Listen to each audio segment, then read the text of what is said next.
अस्सलाम वालेकुम, क्या हाल चाल अभी सबके ठीक हैं?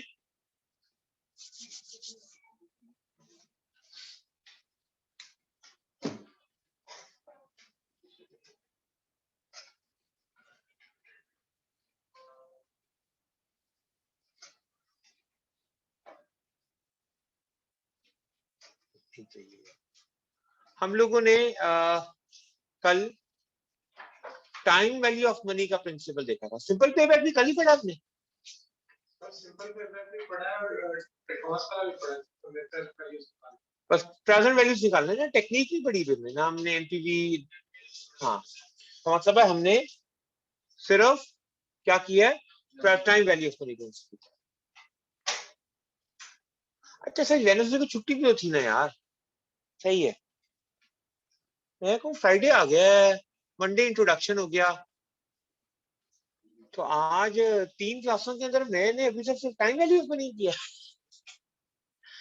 तो वेडनेसडे को तो छुट्टी भी तो थी, तो अभी तक तो हमारी टेक्निकली इंट्रोडक्शन के अलावा Tuesday and Thursday 2 he classes हुई है ना। हाँ फिर ठीक है, फिर हमारी छुट्टी थी। तो परेशानी हो रही यार, ऐसे काम बड़ा खराब हो गया।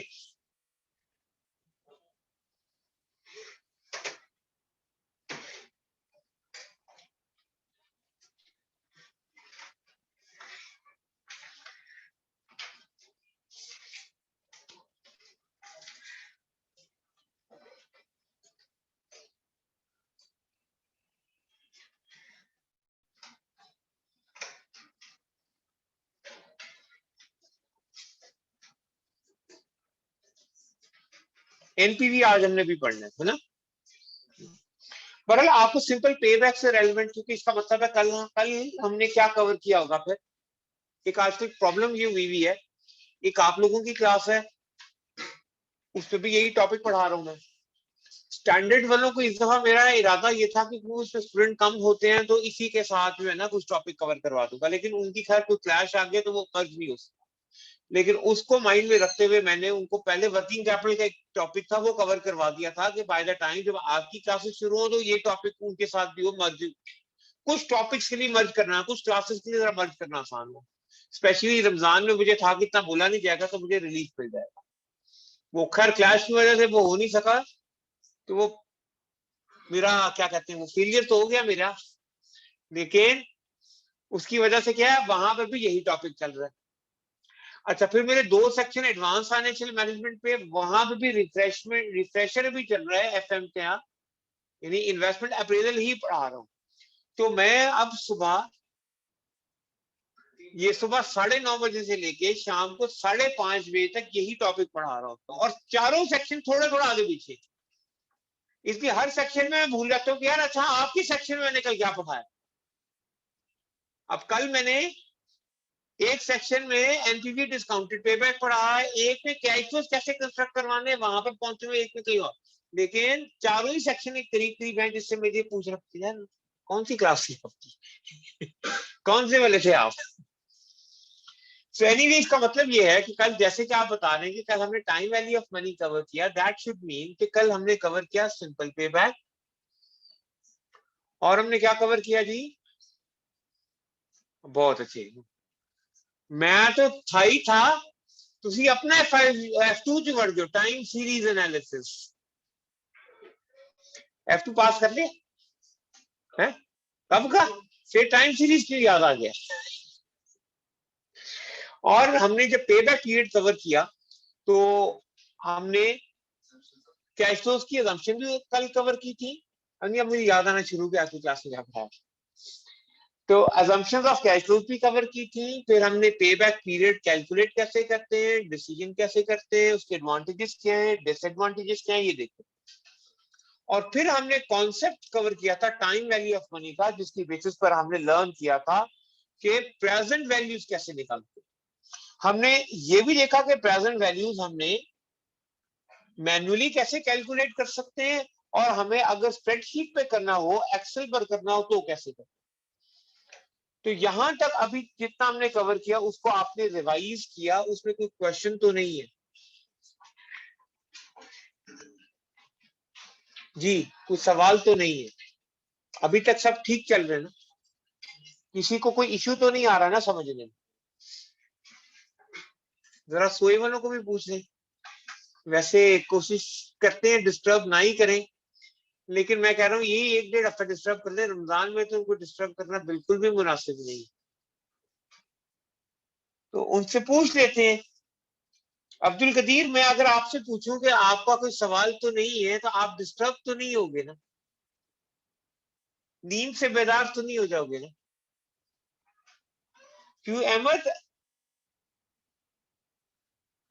अगर मैं आपसे पूछूं कि आपको समझ आ गई है, तो इसका जवाब देते हुए कोई आवाजारी तो तारी नहीं होगी?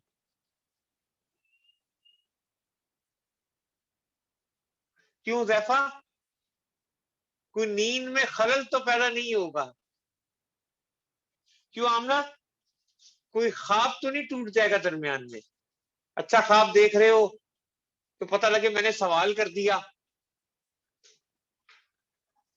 रिवाइज किया है आप लोगों ने? देखो ये चीज रियलाइज रखो कि आप लोगों का जो सब्जेक्ट है ना, वो किस वक्त किस में आ रहा है, इसका मेन पीरियड रमजान में। इसलिए बड़ा जरूरी है कि आप जितना हम कवर कर रहे हैं, यार नहीं ले आए चुप के, बहाना लगे ऐसी की नहीं सी फाइल दी, ऐसी अटेंडेंस लाई। अब जितना आपको, इसका मतलब यह है कि फुल फ्लैज प्रेपरेशन का, टू बी ऑनेस्ट, शायद उतना टाइम ना मिले रमजान के मंथ में। अब जब आप रमजान के बाद किताबें खोलोगे ना, तो वर्कलोड बहुत बढ़ चुका होगा। इसके लिए एक आदत आपको थोड़ी ठीक करनी। नॉर्मली प्रेपरेशन में क्या होता है, आप लोगों ने और भी पोस्ट एग्जाम क्लासेस पहले भी किसी और सब्जेक्ट की पढ़ी होगी, तो नॉर्मली क्या होता है, आपका ग्राफ जो है ना, वो एक लाइफ साइकिल की तरह चलता है, जिसमें इनिशियली आपका परफॉर्मेंस पेस स्लो डाउन होती है, ठीक है, फिर आहिस्ता आहिस्ता आहिस्ता आहिस्ता आप तैयारी करते करते आप मेच्योरिटी पर जाते, आपको 2.5 हफ्ते 3 हफ्ते 4 हफ्ते लग जाते हैं रिदम में आते हैं, ठीक है। फिर उस वक्त आपके टेस्ट भी हो रहे हैं, आप प्रैक्टिस क्वेश्चंस भी कर रहे हो, सारे मामला आपके साथ चल रहे होते हैं, आप मैनेज कर रहे हो। लेकिन थोड़ा सा इस सेशन को आपने, जो भी आप अपने सब्जेक्ट पढ़ रहे हो, उसमें ये चैलेंज समझो कि जब आपका 2 से 3 हफ्तों के बाद आपके पीक का फेज आना है तैयारी का, तो उस वक्त तक रमजान होगा। रमजान में फिजिकली बहरहाल इंसान थोड़ा कमजोर हो जाए, उसकी कुछ कमिटमेंट्स भी एक्स्ट्रा हो जाती है। जाहिर है रमजान है, तरावियां भी पढ़नी है, वो एक एक्स्ट्रा है। फिर कोशिश करनी करनी भी है, होनी भी चाहिए, करनी भी है आपने, कि थोड़ा बहुत कुरान का रूटीन बनाए, तो बहरहाल आपको थोड़ा टाइम उस पर भी स्पेंड करना है। फिर क्योंकि थोड़े बहरहाल गर्मियों के रोजे हैं, तो जब रोजा करीब होता है, मगरिब करीब होती है, तो थोड़ा ध्यान पढ़ाई पर जाता भी नहीं, पढ़ना भी उस वक्त थोड़ा मुश्किल है। रोजा खोलने के बाद पानी इतना पी लेते हैं और पकौड़े इतने खा लेते हैं कि घंटा 1.5 घंटा तो ऐसे लगता है जैसे जान ही निकल गई है जिस्म में से। तो ये चैलेंजेस हैं, आपको थोड़ी फिजिकल लिमिटेशंस हैं, जो आपकी तैयारी में थोड़ा हर्डल पुट करते हैं। उसको कवर करने के लिए कुछ भी आपको एक्स्ट्रा नहीं करना, सिर्फ क्या करना है आपको, अभी से रेगुलरली एक रूटीन बना लो कि जितना हमने क्लास में कवर किया उसको जाके आप रिवाइज करो। इसका सबसे बड़ा बेनिफिट ये है कि जो हमने क्लास में देखो पढ़ा होगा, वो जब तक आप घर में जाओगे, कुछ 2 घंटे बाद या 3 घंटे बाद जब आप अपनी बुक्स ओपन करोगे, तो रिलेटिवली नॉलेज फ्रेश है। उसको रिवाइज करने के लिए बिलीव में जो क्लास में टॉपिक कवर किया, वो 15 से 20 मिनट से ज्यादा टाइम नहीं लगेगा। इसी चीज को जब आपको रिवाइज करना पड़ेगा, लेट्स वो 3 दिन बाद, तो 1 घंटा लग जाएगा समझने। लेकिन वही पॉइंट आपको 15 से 20 मिनट में रिवाइज हो जाएगा। पूरा 1.5 पौने 2 घंटे में जो हमने पढ़ा, वो 15-20 मिनट से ज्यादा टाइम नहीं लगेगा रिवाइज। मैं प्रैक्टिस क्वेश्चन की बात नहीं कर रहा हूं, मैं टॉपिक की बात। मुझे बल्कि ये बताएं, कल किस किस से जाके, ऑनेस्टली बताना है, किस किस से जाके जो कल हमने पे बैक पढ़ा, time value of money principle पढ़ा, घर जाके उसको रिवाइज किया, किसने किया?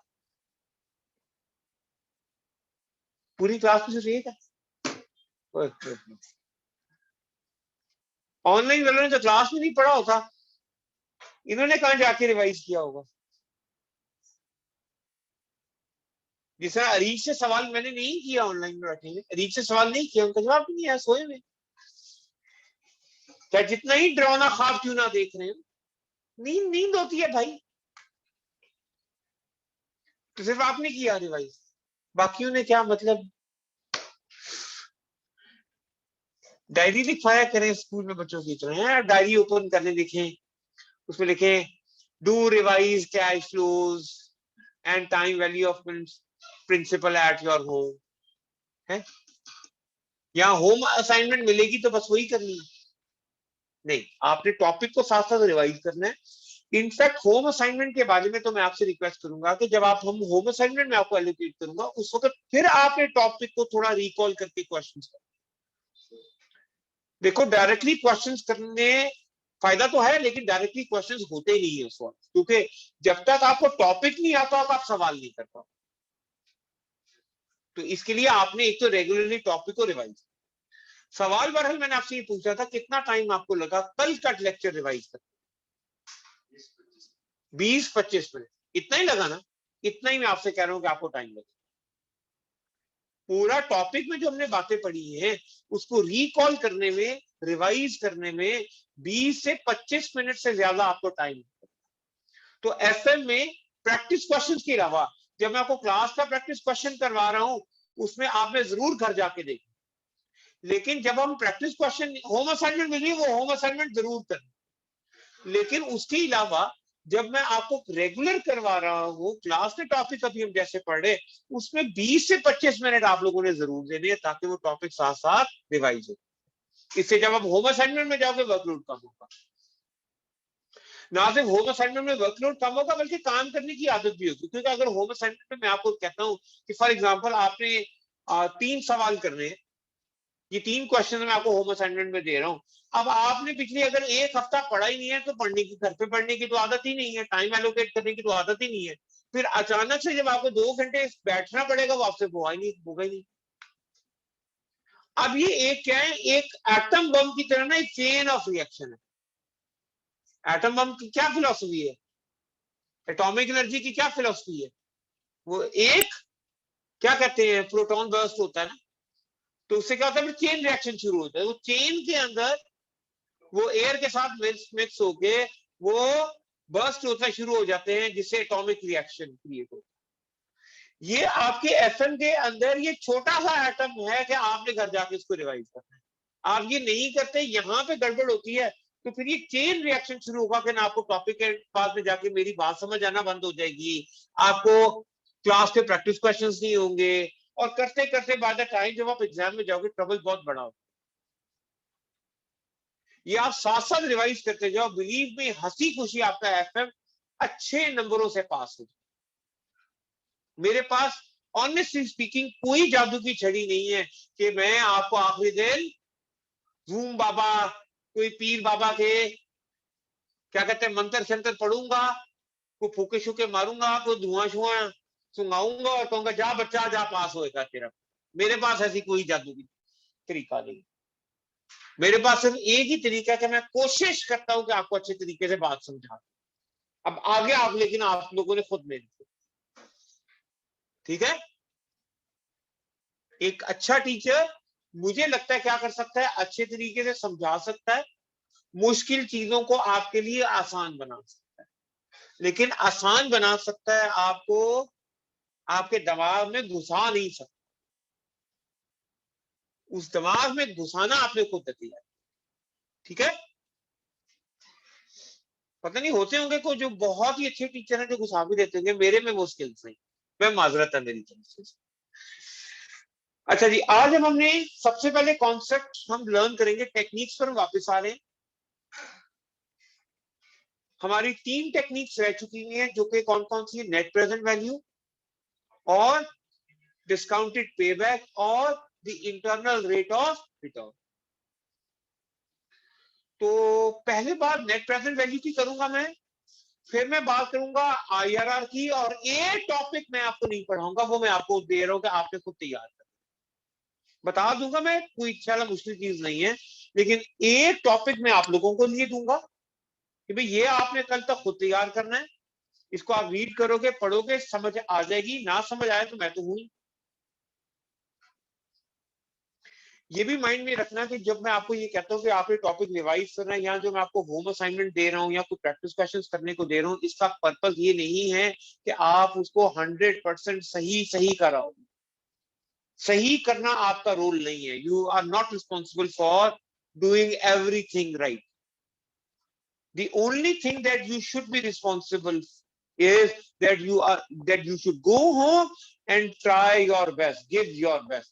नहीं होता कोई प्रॉब्लम नहीं है, ये मसला नहीं है, मुझे ये कोई मसला नहीं है कि आपने सवाल सॉल्व करना शुरू किया और आपसे एक भी सवाल सॉल्व नहीं हुआ, एक सवाल को छोड़ो एक स्टेप भी सॉल्व नहीं। ये प्रॉब्लम आपका नहीं है, ये मेरा प्रॉब्लम है। ये फिर मुझे आपको समझाना है कि आपसे ये स्टेप अगर सॉल्व नहीं हुआ, मैंने आपको समझाया था, आपने घर जाके उसको उसी प्रिंसिपल पर सॉल्व करने की कोशिश की, उससे एक सवाल सॉल्व करने की कोशिश की, आपसे एग्जांपल नहीं हो रही, ये समझ नहीं आ रहा, वो समझाना मेरा मसला है। लेकिन आपका काम क्या है, आपने घर जाके कोशिश, बस सिर्फ कोशिश करनी है आपको। इंशाल्लाह ये कोशिश आप रेगुलर रूटीन के साथ करते जाओ, रेगुलर रूटीन के साथ करते जाओ, इंशाल्लाह इंशाल्लाह आपका पेपर पास। बात जरा चूंकि चल ही रही है तमहीद की, तो एक रिक्वेस्ट में और आपसे करूं, वो ये कि आपने माइंड में एफएम के पेपर के बारे में ये नहीं रखना कि आपने पास होना है, इस सोच से आपने स्टडी नहीं करी। माइंड में रखो कि आपने एफएम के पेपर में मिनिमम 70+ स्कोर करना। मैं एज ए टीचर खुद आई बिलीव गिल्टी हूं इस बात पे कि काफी अर्से तक मैं अपने बच्चों को ये कहता रहा हूं कि एसीसीए में 50 का मतलब है 100%, बस 50 ले लो पेपर पास हो। मैं गिल्टी हूं, मैं एक्सेप्ट कर रहा हूं इस बात। क्यों? क्योंकि इससे मैंने अपने जो पास में मैं अपने स्टूडेंट्स को पढ़ाता रहा हूं, आज से कुछ 3 साल पहले 4 साल पहले, उससे मैंने अपने बच्चों की माइंडसेट सेट कर दिया 50। एक मीडियोकर स्टूडेंट बनाया कि भाई 50 से ऊपर नहीं सोचो,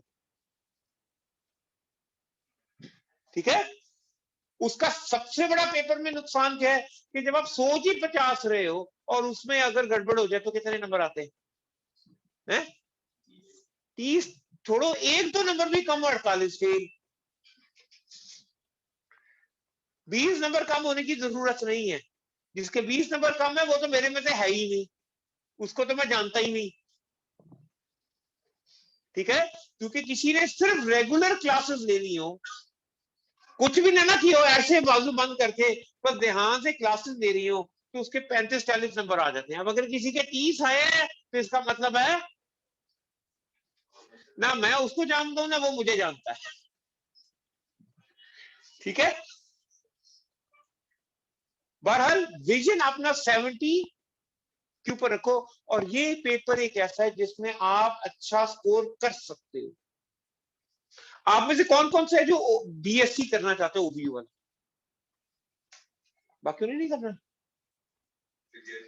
बी है तो पता ही क्या की, क्यों की पूछिया? जो बीएससी की डिग्री है, जो एसीसी के बाद आपको ऑक्सफोर्ड ब्रुक्स यूनिवर्सिटी की मिलती है रिसर्च के ऊपर, करना चाहते हो? अच्छा, वो डिग्री है तो उसकी ग्रेडिंग भी है कि आपने सेकंड क्लास में पास किया या फर्स्ट क्लास में पास किया, उसकी ग्रेडिंग भी है। तो अच्छे ग्रेड में पास करना चाहोगे कि थर्ड क्लास में पास करना चाहोगे? हैं? सी ग्रेड में ना? किस पे? कौन कौन से? नहीं, 3 ही 5 पेपर्स, 5 पेपर्स। जो आपकी बीएससी ओबीयू की डिग्री है वो 2 चीजों पे डिपेंड करता है। कितनी चीजों पे डिपेंड करता है? 2 चीजों। इसमें एक है आपका रिसर्च थीसिस कि वो कितना अच्छा लिखा हुआ है आपने, और दूसरी चीज डिपेंड करती है आपके F5 to F9 average marks की बेसिस। क्या आपके F5 में जो कि परफॉर्मेंस मैनेजमेंट का पेपर है, F6 जो कि टैक्स का पेपर है, F7 जो कि रिपोर्टिंग का पेपर है, F8 जो कि ऑडिट का पेपर है, और FM जो कि F9 जो कि फाइनेंशियल मैनेजमेंट का पेपर है जो आप पढ़ रहे हो। इन 5 पेपरों के अंदर आपके एवरेज मार्क्स क्या है उसके ऊपर डिपेंड करता है। इसमें परफॉर्मेंस मैनेजमेंट तो पढ़ लिया है काफी बच्चों ने मेरे ख्याल में। क्लास में कौन कौन पढ़ के आया हुआ था? पेपर दिया हुआ? रात को छुरियां नजर आती हैं? अच्छा बात है, ऐसा पीएम का पेपर।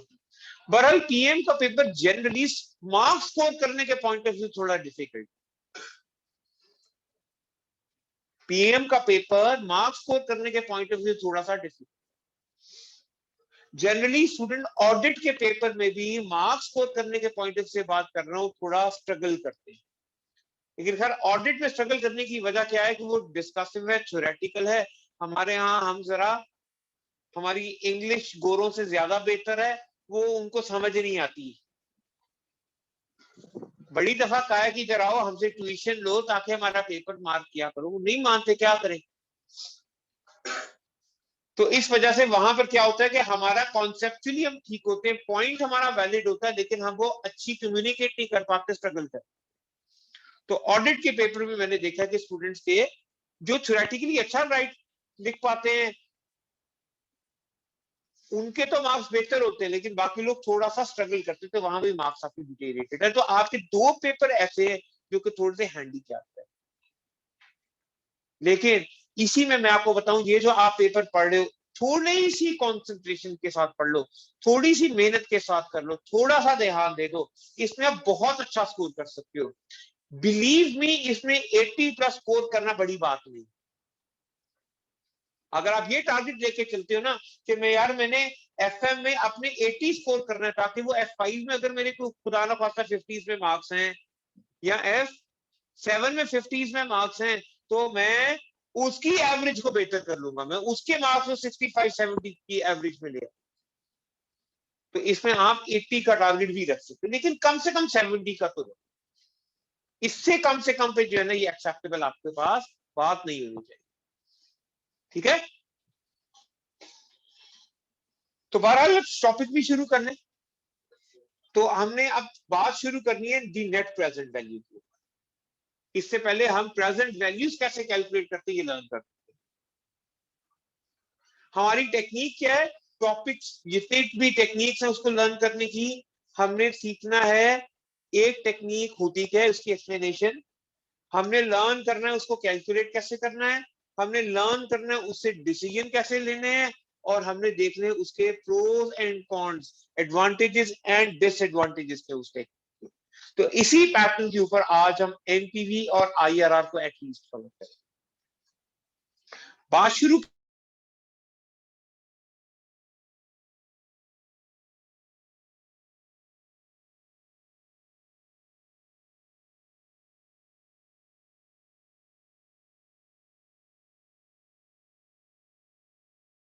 एक इन्वेस्टमेंट की जितनी भी उसकी कैश फ्लोज हैं, पहले क्या करो उसकी प्रेजेंट वैल्यू यानी time value of money incorporate कर लो। क्या करो, time value of money incorporate कर लो, और उसके बाद आप इसका सम जब कर लोगे, जब उसका टोटल कर लोगे, तो वो टोटल क्या कहलाएगा, उस प्रोजेक्ट की नेट प्रेजेंट वैल्यू। जैसे कि ये जो एग्जांपल हमने वन नोट में की है, तो ये हमने क्या किया था, प्रेजेंट वैल्यू निकाली थी ना हमने। ईयर 0 में कल जो एग्जांपल दी थी उसमें मैंने कहा 100 की इन्वेस्टमेंट है, फिर ईयर 1 में 50, 2 में 40, 3 में 30 और 4 में 25, ये कैश फ्लो थी। कल मैंने 10% आर लेके प्रेजेंट वैल्यू कैलकुलेट की थी ना मैन्युअली। तो ये स्टेप्स आपने कर लिए। अब अगर आपको प्रोजेक्ट की एनपीवी देखनी है तो सिंपली क्या करना है, इसका आप सम कर लो, टोटल कर लो, कितना बनेगा टोटल, जरा कैलकुलेट करो कितना बनेगा एग्जैक्ट। 2 डेसिमल प्लेस में लिखा हुआ है ना, तो 2 डेसिमल प्लेस में कर लेते हैं। जब हमने कैलकुलेशन 2 डेसिमल प्लेस में की है तो आंसर को भी 2 डेसिमल प्लेस में देख लेते हैं।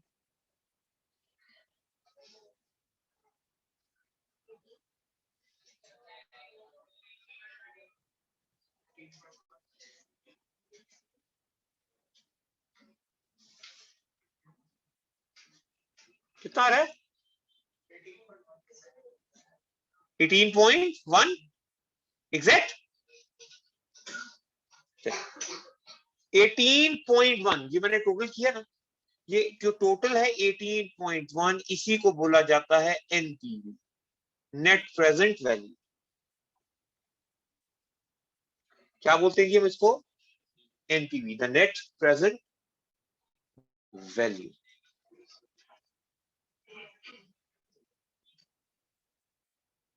समझ आ गया? एनपीवी की एक्सप्लेनेशन क्या है? It is the sum of all the present values related to the project. अगर मैं इसके स्टेप्स देखूं तो क्या करना है एनपीवी कैलकुलेट करने के लिए? पहला काम, मुझे कैश फ्लोज एस्टिमेट करने हैं। दूसरा काम, मुझे इसकी प्रेजेंट वैल्यू निकालनी है। थर्ड, मुझे इसका टोटल परफॉर्म करना है। तो ये मेरे पास एनपीवी कैलकुलेट हो जाएगी। ये मेरे पास क्या कैलकुलेट हो जाएगा? NPV, net present value. बस ये एक्सप्लेनेशन है इसकी। इस पर कोई सवाल? इसे डिसीजन कैसे लेते? नहीं, इतनी बात नहीं है। देखो मैंने ही इस सवाल, पहले मैं एक जरा ऑनलाइन वालों से भी पूछ लूँ ना, सो ना रहे हूँ, मुझे बस यही होता है, सो ना गए।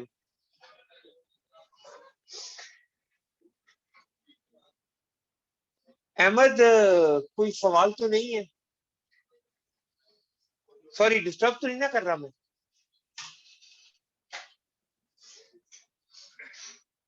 समझ आ गया ना? सॉरी, अमाद है। इतने जाग रहे थे कि पता लग गया अहमद नहीं अमाद है।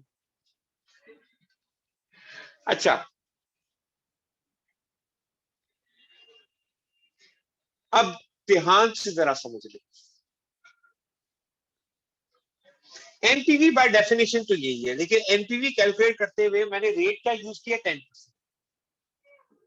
अगर मैं अपने पास से 8% का रेट ले लेता, अगर मैं अपने पास से कितना रेट ले लेता? 8% था, तो 8% पर भी प्रेजेंट वैल्यू निकाल के टोटल किया जा सकता है, और टोटल करेंगे तो वो एनपीवी कहलाएगा। बाय डेफिनेशन वो नेट प्रेजेंट वैल्यू है, उसमें मुझे कोई प्रॉब्लम नहीं। मैं अगर अपने पास से रेट 12% पे ले लेता, तो 12% पे भी इसी तरीके से प्रेजेंट वैल्यू और नेट प्रेजेंट वैल्यू डिटरमिन की जा सकती है। तो एनपीवी कैलकुलेट करने के लिए जो मुझे प्रेजेंट वैल्यू चाहिए, वो हम किसी भी रेट पे ले सकते हैं, एनी रेट, कोई भी रेट इस्तेमाल करके हम उसकी प्रेजेंट वैल्यू अपने एनपीवी डिटरमिन कर सकते हैं। लेकिन अगर मुझे एनपीवी से फैसला करना है, if I want to make decision based on the net present value, then there is one important aspect, and that important aspect is कि अगर मुझे डिसीजन करना है एनपीवी ऑफ द प्रोजेक्ट के ऊपर, तो फिर मुझे डिस्काउंट करना पड़ेगा, यानी प्रेजेंट वैल्यू कैलकुलेशन के लिए जो रेट इस्तेमाल करना है, that must be cost of capital. तो ये रेट क्या होना चाहिए? अब ये कोई भी अपनी मर्जी का रेट नहीं होना चाहिए, that rate must be cost of capital. ये रेट आपका फिर कॉस्ट ऑफ कैपिटल के बराबर होगा। That rate must be cost of capital. समझ आ गया ये बात? तो अगर आप वो रेट कॉस्ट ऑफ कैपिटल के बराबर ले लो, फिर जब आप उसकी प्रेजेंट वैल्यू कैलकुलेट करोगे और एनपीवी निकालोगे, तब जवाब अगर पॉजिटिव आए, तब अगर पॉजिटिव है, किसी भी रेट पे एनपीवी लेके पॉजिटिव नहीं देखना, कॉस्ट ऑफ कैपिटल पे डिस्काउंट करके, कॉस्ट ऑफ कैपिटल को रेट यूज करके आपने एनपीवी जब कैलकुलेट की, उसका आंसर अगर पॉजिटिव है, तो ये प्रोजेक्ट आपका एक्सेप्टेबल होगा। तब जाके आपकी इन्वेस्टमेंट क्या होगी? फायदेमंद, एक्सेप्टेबल। और अगर माइनस में आ गया, तब आप प्रोजेक्ट को रिजेक्ट करते हो। तो एनपीवी से डिसीजन लेने के लिए स्पेशल पॉइंट क्या है कि आपको डिस्काउंट किस पे करना है? कॉस्ट ऑफ कैपिटल पे। और अभी के लिए कॉस्ट ऑफ कैपिटल क्या है? It is a special kind of it. For now, cost of capital. What is the cost of capital? It is a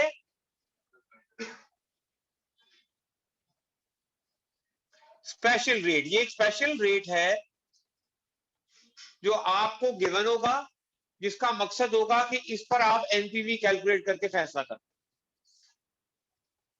अभी के लिए कॉस्ट ऑफ कैपिटल की डेफिनेशन क्या होनी चाहिए आपके माइंड में? It is a special rate that we are going to use it to estimate the NPV and make decisions. बस. क्या होता है इसकी कहानी में अभी हमने इन चक्रों में नहीं पढ़ना. इनफैक्ट एफएम के अंदर ज्यादातर क्वेश्चंस के अंदर 90% चांस है कि आपको ये कॉस्ट ऑफ कैपिटल दिया होगा, आपको कोई इसकी एस्टिमेशन नहीं आएगी. क्योंकि कॉस्ट ऑफ कैपिटल ऑल्दो हमारे सिलेबस का पार्ट है, हमने इसको लर्न करना है, ये क्या होता है, कैसे कैलकुलेट करते हैं, ये भी देखना है. लेकिन एफएम के अंदर वो F9 लेवल पर वो ये नहीं करता कि आपको इन्वेस्टमेंट अप्रेजल के क्वेश्चन में ही कॉस्ट ऑफ कैपिटल भी कैलकुलेट करता. वो आम तौर पे कॉस्ट ऑफ कैपिटल पे क्वेश्चन फर्क रखता है और इन्वेस्टमेंट अप्रेजल पे क्वेश्चन फर्क. ठीक है, तो हम भी इसको फर्क ही रख रहे हैं फिलहाल. By just saying that what is the cost of capital, it is a special rate. समझ आ गया ये बात? क्यों जी, समझ आ गया? डिसीजन समझ आ गया? तो अब अगर मैं आपसे ये कहूं कि कॉस्ट ऑफ कैपिटल 10% था,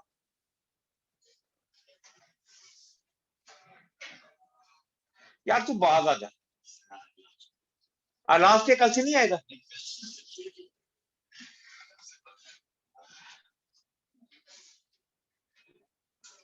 यार ये माउस थोड़ा सा पीछे कर दे यार. तो ये तो मैं अगर आपसे कहूं ये जो R 10% था, ये कॉस्ट ऑफ कैपिटल था 10%. और अब अगर एनपीवी जो 18.1 की पॉजिटिव है, 18.1 की पॉजिटिव है, तो अब मैं कहूंगा कि प्रोजेक्ट क्या है मेरा, ये इन्वेस्टमेंट क्या है, एनपीवी के प्रिंसिपल पे एक्सेप्टेबल. ये एक्सेप्टेबल, अदरवाइज ये एक्सेप्टेबल नहीं. अदरवाइज ये एक्सेप्टेबल नहीं. समझ आ गया ये एनपीवी?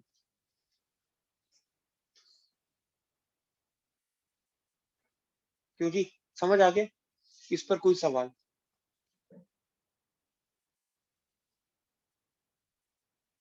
क्लियर है? क्लियर का मतलब खाली हो गया है? खाली हो गया दिमाग? हाँ जी, क्लियर है? किवें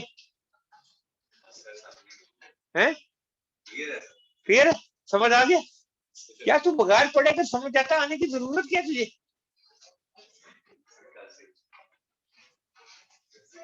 कल से इंशाल्लाह क्या नहीं आऊंगा?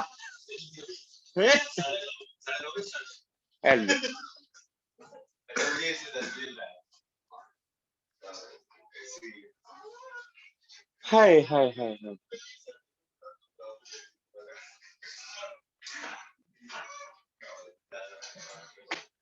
चलो जी आगे बढ़े. अब इसके कुछ एडवांटेज डिसएडवांटेज देख लें.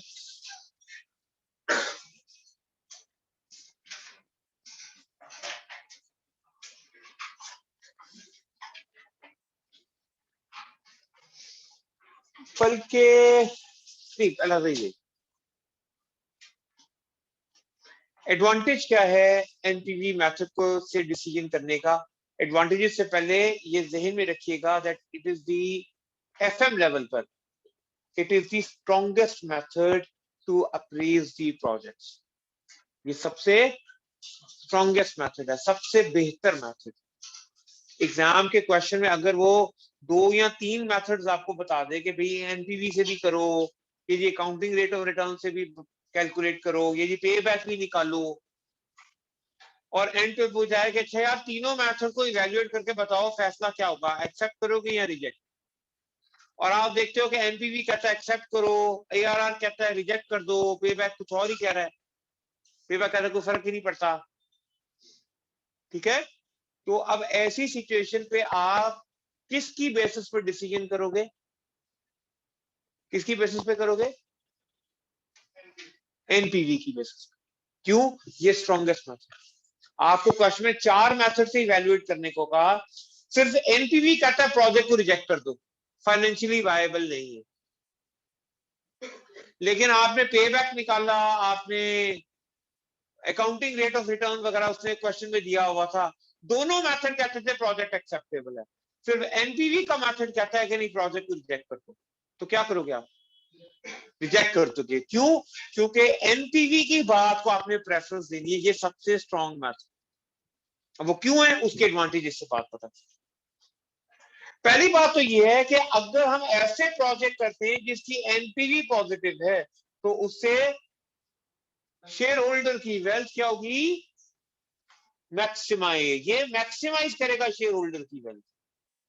तो कंपनी का तो ऑब्जेक्टिव में यही था कि ऐसे ही फैसले करे जिससे शेयर होल्डर की वेल्थ मैक्सिमाइज हो। बाकी कोई मेथड ये गारंटी नहीं करता कि मुझे फैसला कर लो शेयर होल्डर की वेल्थ मैक्सिमाइज होगी।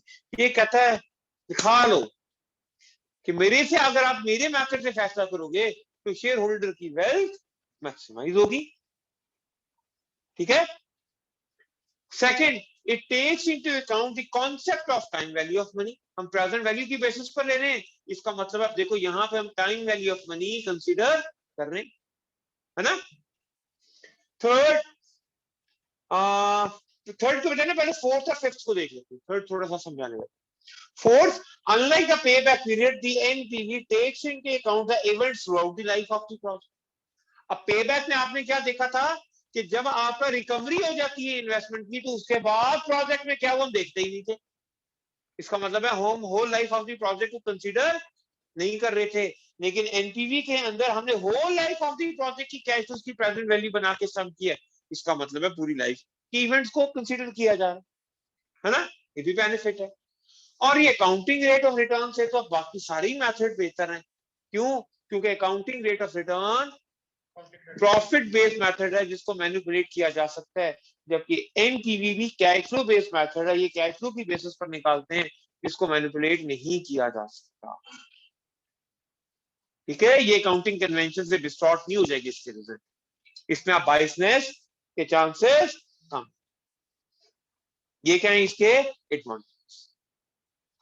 इसमें एक एडवांटेज ये है that the discount rate can be adjusted, जो थर्ड पॉइंट है, that the discount rate वो जो रेट है, वो जो कॉस्ट ऑफ कैपिटल, यहाँ पे डिस्काउंट रेट का क्या मतलब है? Cost of capital can be adjusted to take account of different level of risk inherent in different projects.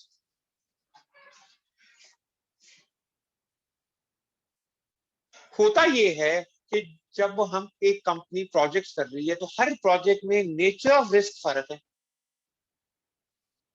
Nature of risk फर्क होते हैं, है ना। मेरे पास लेट्स सपोज 2 प्रोजेक्ट में कंसीडर कर रहा हूं, प्रोजेक्ट ए की फाइनेंसिंग मैंने मेजॉरिटी इक्विटी से करनी है, प्रोजेक्ट बी की फाइनेंसिंग में मेजॉरिटी डेट से कंसीडर कर रहा हूं, लोन से कंसीडर कर रहा हूं। कौन सा रिस्की होगा? लोन वाला ना, क्योंकि लोन से किसी इंटरेस्ट पेमेंट करनी है, मुझे एसेट सिक्योरिटी के तौर पे रखवाना पड़ेगा, तो रिस्क ज्यादा ले रहा हूं, है ना।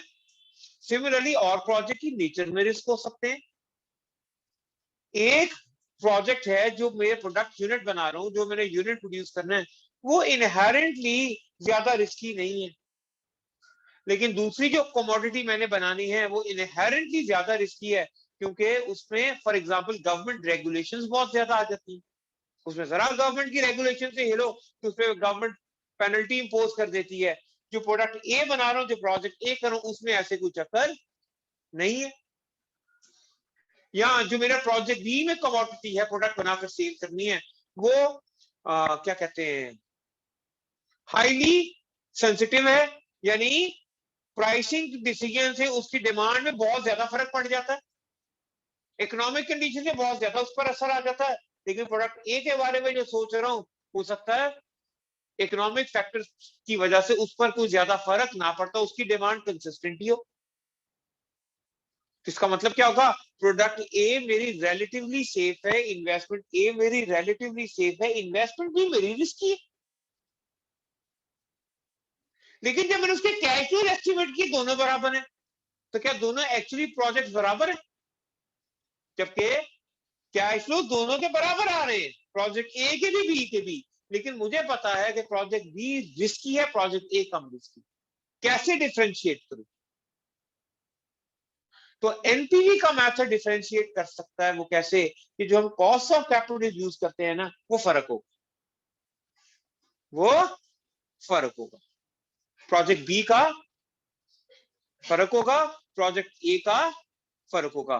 प्रोजेक्ट बी में रेट हो सकता है मैं ज्यादा ले लूं for increase compensation of risk. कल मैंने आपको ये रिस्क का बताया था, कॉम्पनसेशन वगैरह, कॉम्पनसेशन ऑफ रिस्क अपॉर्चुनिटी, हाँ बताया था इस क्लास में, ये भी भूल जाता हूँ। तो आप बताया ना कि जो रेट है ये कॉम्पनसेशन ऑफ रिस्क है, ये जो टाइम वैल्यू ऑफ मनी है, डी वैल्यू हो रहा है, वो कॉम्पनसेशन ऑफ रिस्क की वजह से हो रहा है। तो प्रोजेक्ट बी में रिस्क ज्यादा लेना, उसकी कॉम्पनसेशन ज्यादा रखूंगा, रेट ज्यादा रखूंगा। प्रोजेक्ट ए में रिस्क कम है, कम कॉम्पनसेशन रखूंगा, तो रेट को एडजस्ट किया जा सकता है ना। क्यों जी? इसका मतलब है मैं एनपीवी कैलकुलेट करते वक्त मैं डिफरेंट रेट यूज कर सकता हूं डिफरेंट प्रोजेक्ट के, ताकि different degree of risk of project को असेस किया जा सके। ये भी इस मेथड का बेनिफिट है। हम किसी भी और मेथड में अभी तक स्पेशली जो पढ़े, जिसमें काउंटिंग रेट ऑफ रिटर्न है, पे बैक पीरियड है, और तो कोई पढ़ा नहीं अभी, इन दोनों मेथड में हम रिस्क को कहीं भी इनकॉर्पोरेट नहीं कर रहे थे इसकी एस्टिमेशन में। एनपीवी कैलकुलेट करते हुए हमने इस चीज का भी ख्याल किया कि एक प्रोजेक्ट में रिस्क की।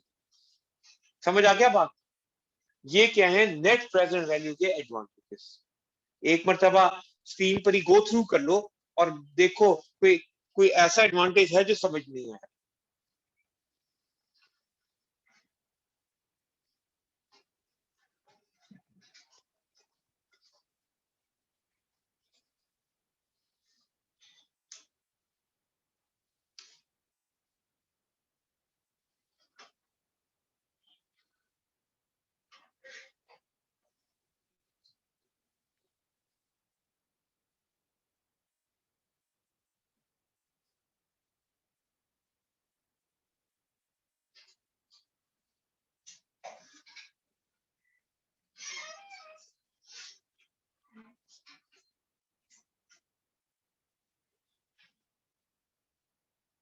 क्यों जी? आगे बढ़े, देखें इसके डिसएडवांटेजेस क्या।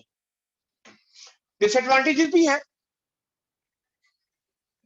पहला डिसएडवांटेज, ये जो कॉस्ट ऑफ कैपिटल कह रहे हैं कि जो स्पेशल रेट बोल रहे हैं, इसी को डिटरमिन करना एक टेक्निकल है, मुश्किल है। इसी को डिटरमिन करना क्या है? मुश्किल काम है, आसान काम नहीं है।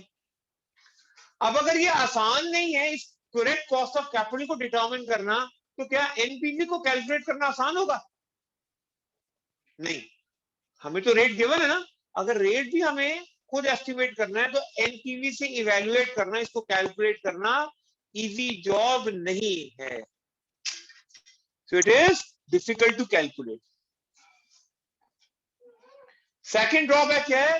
Non financial manager have difficulty understanding the concept है, वो कॉन्सेप्ट का वर्ड मिस हो गया। अच्छा, आपने तो किसी मुश्किल से कैलकुलेट करके जवाब निकाल लिया, आप तो एक्सपर्ट थे, आपने ये जवाब निकाल के बोर्ड ऑफ डायरेक्टर की मीटिंग में प्रेजेंट कर दिया कि ये जनाब मैं प्रोजेक्ट की एनपीवी निकाल के आया हूं। तो उन्होंने पूछा है कि होता जी अच्छे प्रॉफिट होते हैं? आपका नहीं, प्रॉफिट नहीं है, नो, रिटर्न होते हैं। क्या होता क्या है? तो उनको एनपीवी का बात समझ फौरन नहीं आएगी। सो एनपीवी का एक और ड्रॉबैक क्या है कि जो डिसीजन मेकर्स हैं, स्पेशली अगर वो फाइनेंस बैकग्राउंड के नहीं, तो उनको ये बात आसानी से समझ नहीं आएगी। So difficult to calculate and difficult to understand, इसमें दोनों बातें डिफिकल्ट। तीसरी बात, the speed of repayment for original investment is not highlighted. NPV हमने जब कैलकुलेट की तो हमें एनपीवी ये नहीं बताएगी कि हमने जो पैसे इन्वेस्ट किए थे वो कितनी जल्दी रिकवर हो, ये नहीं हमें इन्फॉर्म कर। हमें ये इन्फॉर्म कर रहा है कि शेयर होल्डर की वेल्थ में कितना इंक्रीज आएगा, कितनी में क्या मैक्सिमाइज होगी या नहीं होगी, ये तो बता रहा है, लेकिन ये नहीं इन्फॉर्म कर रहा कि हमारे पैसे कितनी जल्दी रिकवर होते हैं। वो तो पे बैक बताया करता था।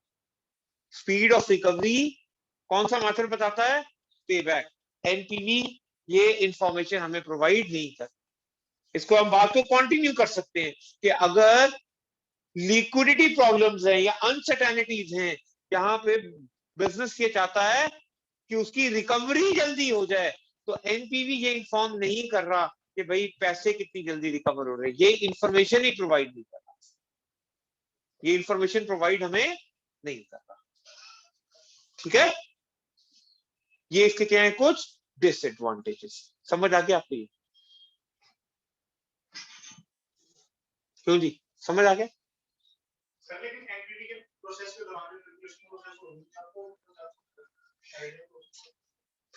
पहली बात, कैलकुलेशन के दरमियान देख के आपको लगता है कि आइडिया हो सकता है, और मैं किसी हद तक आपकी बात मान भी लेता हूँ, मैं किसी हद तक बात आपकी मान भी लेता हूँ, लेकिन जब आप फाइनल रिपोर्ट बनाओगे तो क्या उसमें वर्किंग दिखाओगे?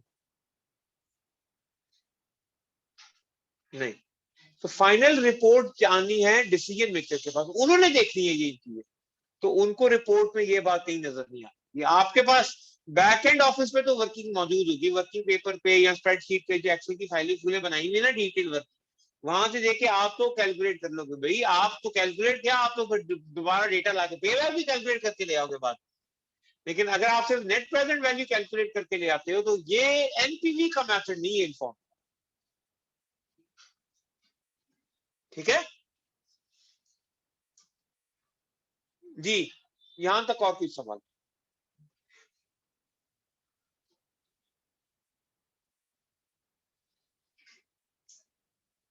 आगे बढ़े?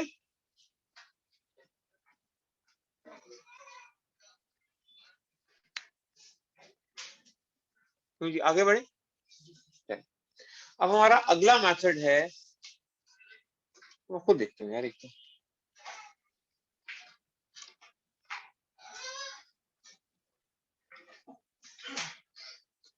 अगला जो मेथड है जो हमने कवर करना है, that method is known as internal rate of return यानी आईआर। क्या है जी ये?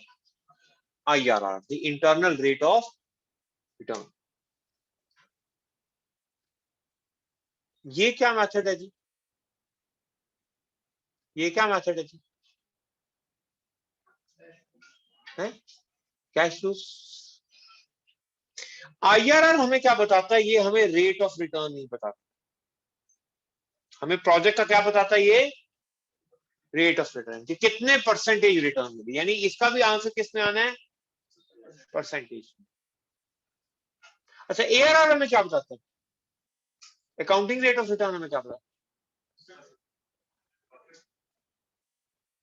बताता, कि इन्फॉर्म क्या करता है? परसेंटेज ऑफ रिटर्न नहीं बताता। तो इसका मतलब है आईआरआर और एआरआर सिमिलर इंफॉर्मेशन प्रोवाइड करते हैं।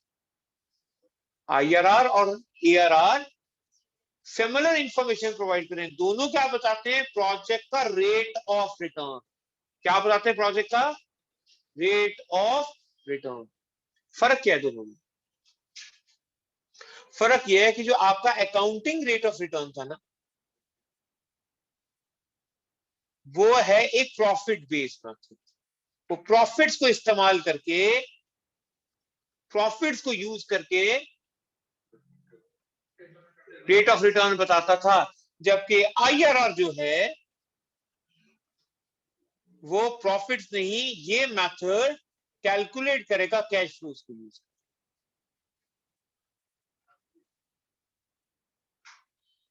ठीक है। दूसरा, एआरआर में हम time value of money include नहीं करते, लेकिन आईआरआर ने जो मेथड डिवाइस किया उसमें हमने टाइम वैल्यू ऑफ मनी को भी कंसीडर, उसमें टाइमिंग ऑफ कैश फ्लोज यानी टाइम वैल्यू ऑफ मनी भी इनकॉर्पोरेटेड है इस मेथड। इसका मतलब यह है कि इंफॉर्मेशन पर्सपेक्टिव से बात करें, दोनों एक ही बात बताते हैं, लेकिन इसको डिटर्मिन करने के मेथड के पॉइंट ऑफ व्यू से बात करें तो IRR accounting rate of return की निस्बतन बहुत बेहतर मेथड, बहुत बेहतर मेथड। यहीं से ये भी बात समझ लेते हैं कि इसका मतलब है अंडरस्टैंडिंग के पॉइंट ऑफ व्यू से आईआरआर में कोई प्रॉब्लम नहीं, क्योंकि डिसीजन मेकर को नहीं आएगा अगर वो नॉन अकाउंटिंग बैकग्राउंड का है, नॉन फाइनेंशियल बैकग्राउंड का है, उसको तो पहले भी नहीं पता था एआरआर कैसे कैलकुलेट करते हैं और आईआरआर कैसे कैलकुलेट करते हैं। उसको तो बस जो आपने रिटर्न परसेंटेज में बताया उसका मतलब थोड़ा बहुत समझ आता था, अच्छा जितने पैसे मैंने इन्वेस्ट किए उसके इसका मतलब इतने परसेंट मुझे रिटर्न। ठीक है तो जी, ठीक है ये बात।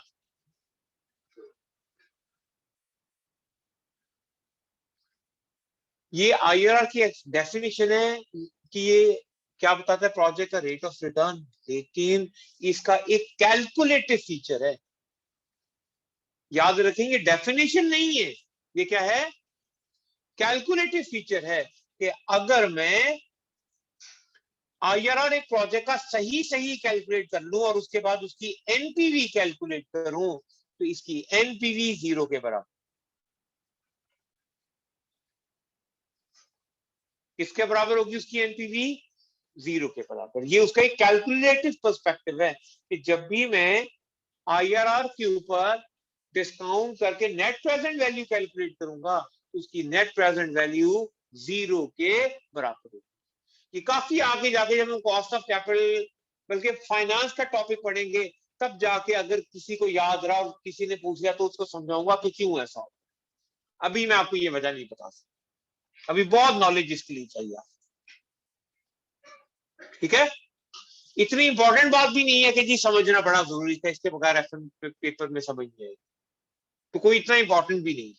इसलिए मैंने कहा उस वक्त भी अगर किसी स्टूडेंट को याद आ गया, पूछ लिया कि सर वो आपने कहा था वो क्यों बराबर होता है, जरा मुझे बताएं, एनपीवी क्यों 0 हो जाती है इसके ऊपर, तो मैं उस वक्त समझा दूंगा क्योंकि बाय दैट टाइम आप उस नॉलेज स्केल पर पहुंच चुके हो कि आपको बात समझ। अभी तो आपको बात ही समझ नहीं आई, ये भी तो आपको कॉस्ट ऑफ कैपिटल का ही कॉन्सेप्ट। ठीक है, इसलिए लेकिन यहां पर सवाल ये पैदा होता है कि आप इसको कैलकुलेट कैसे करें। इसको कैलकुलेट करने के लिए आप क्या करते हो, कैश फ्लोज बनाते हो, कैश फ्लोज बनाने के बाद आप 2 डिस्काउंट रेट पर एनपीवी लेते हो। कितने रेट पे एनपीवी लेते हो? 2। अब जब आप 2 रेट ले रहे हो तो जाहिर सी बात है एक लोअर रेट है और एक हायर रेट है ना, एक रेट कम होगा एक रेट ज्यादा होगा, ऐसा ही है ना, दोनों एक बराबर तो नहीं हो सकते ना। तो जो लोअर रेट होता है, जो स्मॉल रेट होता है उसको बोल देते हैं A%। क्या बोलते हैं? A%। तो A% क्या है? आपका स्मॉल डिस्काउंट रेट। और जो हायर डिस्काउंट रेट होता है उसको बोल देते हैं B%, यानी bigger discount rate, higher discount rate, higher rate. इन्हीं रेट्स पर जो एनपीवी आप कैलकुलेट करोगे उसको बोलेंगे कैपिटल ए, यानी A% पर जो एनपीवी है उसको बोल रहा हूं मैं कैपिटल ए, और B% पर जो एनपीवी है उसको क्या बोल रहा हूं? Capital B.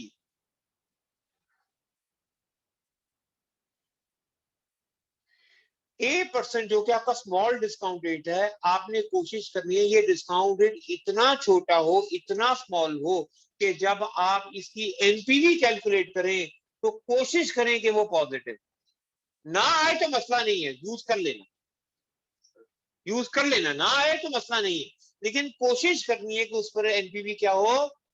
पॉजिटिव।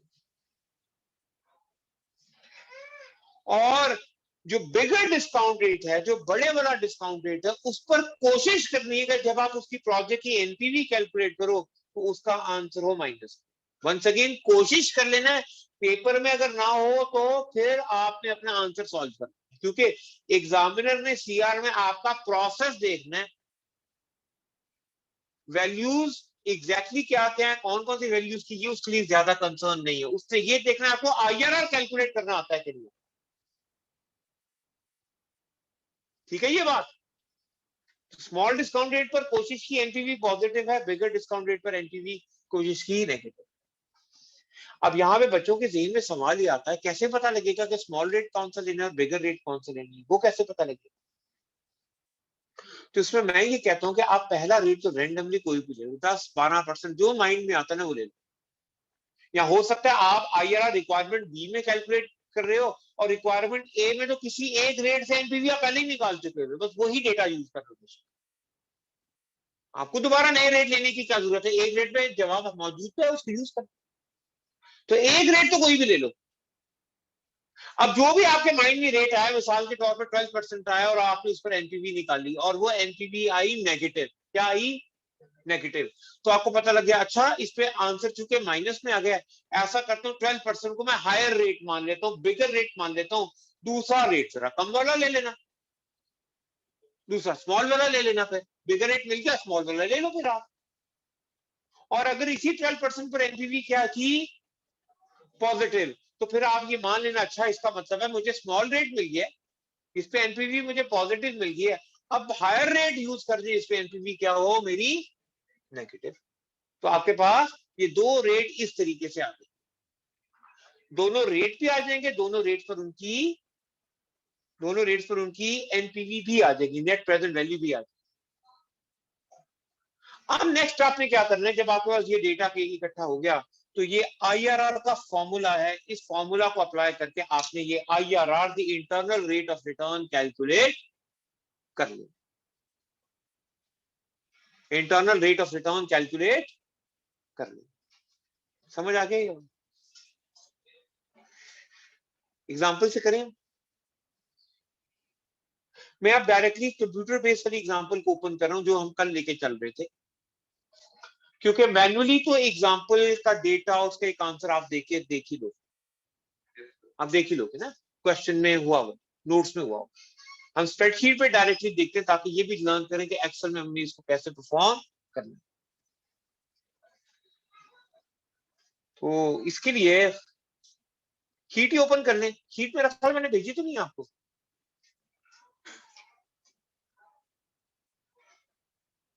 है ना, ये ना भेजी नहीं,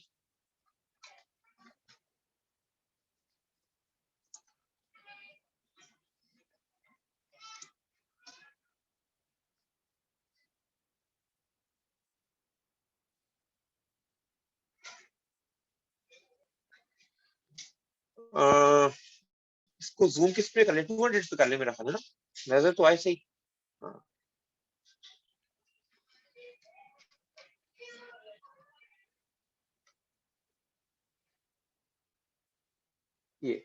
ये हमने कल एक सवाल किया था जिसपे हमने 4 सालों की कैश फ्लो बनाई थी, खुद से मैंने बनाई थी, यहाँ थोड़ा चेंज किया था एक्चुअली, तो ये बुक वाली एग्जांपल लेकिन छोटी सी इंफॉर्मेशन चेंज कर दी मैंने, वो क्या ईयर 5 को खत्म कर दिया था और क्या किया, प्रेजेंट वैल्यूज मैंने कैलकुलेट कर दी, है ना। ये प्रेजेंट वैल्यू किस रेट पे कैलकुलेट किए, 10% पे, लिख लो,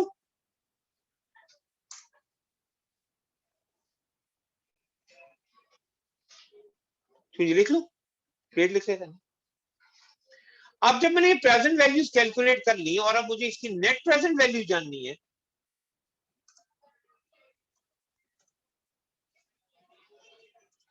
तो नेट प्रेजेंट वैल्यू कैसे निकालूंगा, इक्वल सम, टोटल करना है मुझे, ब्रैकेट ऑन, और तमाम प्रेजेंट वैल्यू का मुझे टोटल करके लिखना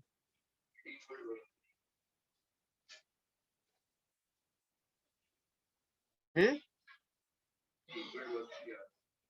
इक्वल, अच्छा आप आंसर बताइए, वो अभी मैं भी एंटर करूंगा, आ जाएगा। फॉर्मूला देख लो पहले कैसे लगाना है, इक्वल सम, सम के बाद रेंज दे देनी बस आपने, नीचे नेट प्रेजेंट वैल्यू बना देनी, ठीक है। अच्छा, एग्जाम की स्प्रेडशीट को इस्तेमाल करने के लिए ये बात माइंड में रखना कि आपने फॉर्मूला पूरा प्रॉपर सही लगाना, आपने फॉर्मूला के सिंटेक्स में कोई गलती नहीं करनी, क्योंकि एग्जाम के अंदर अगर आप जरा सी भी सिंटेक्स में गलती करते हो ना वो एरर दे दे। ये मैं स्पेशली इसलिए बता रहा हूं क्योंकि कुछ एक्सेल में जब आप इस्तेमाल करते हो ना, माइक्रोसॉफ्ट एक्सेल में, उसमें होता यह है कि कुछ कॉमन मिस्टेक वो ऑटो करेक्ट कर देता है, वो आपको पता ही नहीं लगता कि आपने वो सिंटैक्स में छोटी सी गलती की थी, वो खुद ही ठीक कर दिया। कॉमन मिसाल देता हूं ब्रैकेट की। अगर मैंने इक्वल सम के बाद ब्रैकेट ऑन की, उसके बाद रेंज दे के ब्रैकेट क्लोज करना भूल गया, ब्रैकेट क्लोज करना भूल गया और मैंने एंटर दबा दिया, तो वो आपको जवाब दे देगा। माइक्रोसॉफ्ट एक्सेल उसका आपको जवाब दे देगा, हालांकि आपने ब्रैकेट क्लोज नहीं की थी। कैसे जवाब दे देगा? एक्सेल ऑटोमेटिकली खुद ब खुद ब्रैकेट पुट कर देता, खुद ब खुद ब्रैकेट पुट कर देता। लेकिन एग्जाम का जो सॉफ्टवेयर है उसने ऑटोमेटिक कुछ नहीं करना, उसने एरर दे देना। उसने क्या दे देना है? एरर। अब अगर आपको माइक्रोसॉफ्ट एक्सेल में फुल सिंटैक्स यूज करने की आदत नहीं होगी, तो आप जब सम कैलकुलेट करोगे आप ब्रैकेट क्लोज ही नहीं किया करोगे। एक्सेल क्योंकि ऑटोमेटिकली कर लेता, कभी आपने गौर ही नहीं किया होगा। पेपर में जाकर परेशान होकर पेपर में आप सोचोगे यार मैं ऐसे ही करता था, मेरे पास तो जवाब आ जाता, यहां पर नहीं आ रहा। पेपर में क्यों नहीं ये फंक्शन काम कर रहा? पेपर में पता नहीं क्यों ये फंक्शन काम नहीं कर रहा, घर पे तो कर रहता था मैं। उस वक्त एग्जाम प्रेशर में ये बात आपके माइंड में आएगी ही नहीं कि आप असल में एक छोटी सी मिस्टेक करते थे, घर पे वो मिस्टेक ऑटोमेटिकली ठीक हो रही, यहाँ पे वो ठीक नहीं कर रहा, इसलिए वो एरर हो रहा है। इसलिए आपको प्रैक्टिस करते वक्त इन चीजों का खास ख्याल रखना है कि अगर आपने सम किया है तो रेंज देने के बाद ब्रैकेट को क्लोज लाजमी करना है, ये आदत बना दी।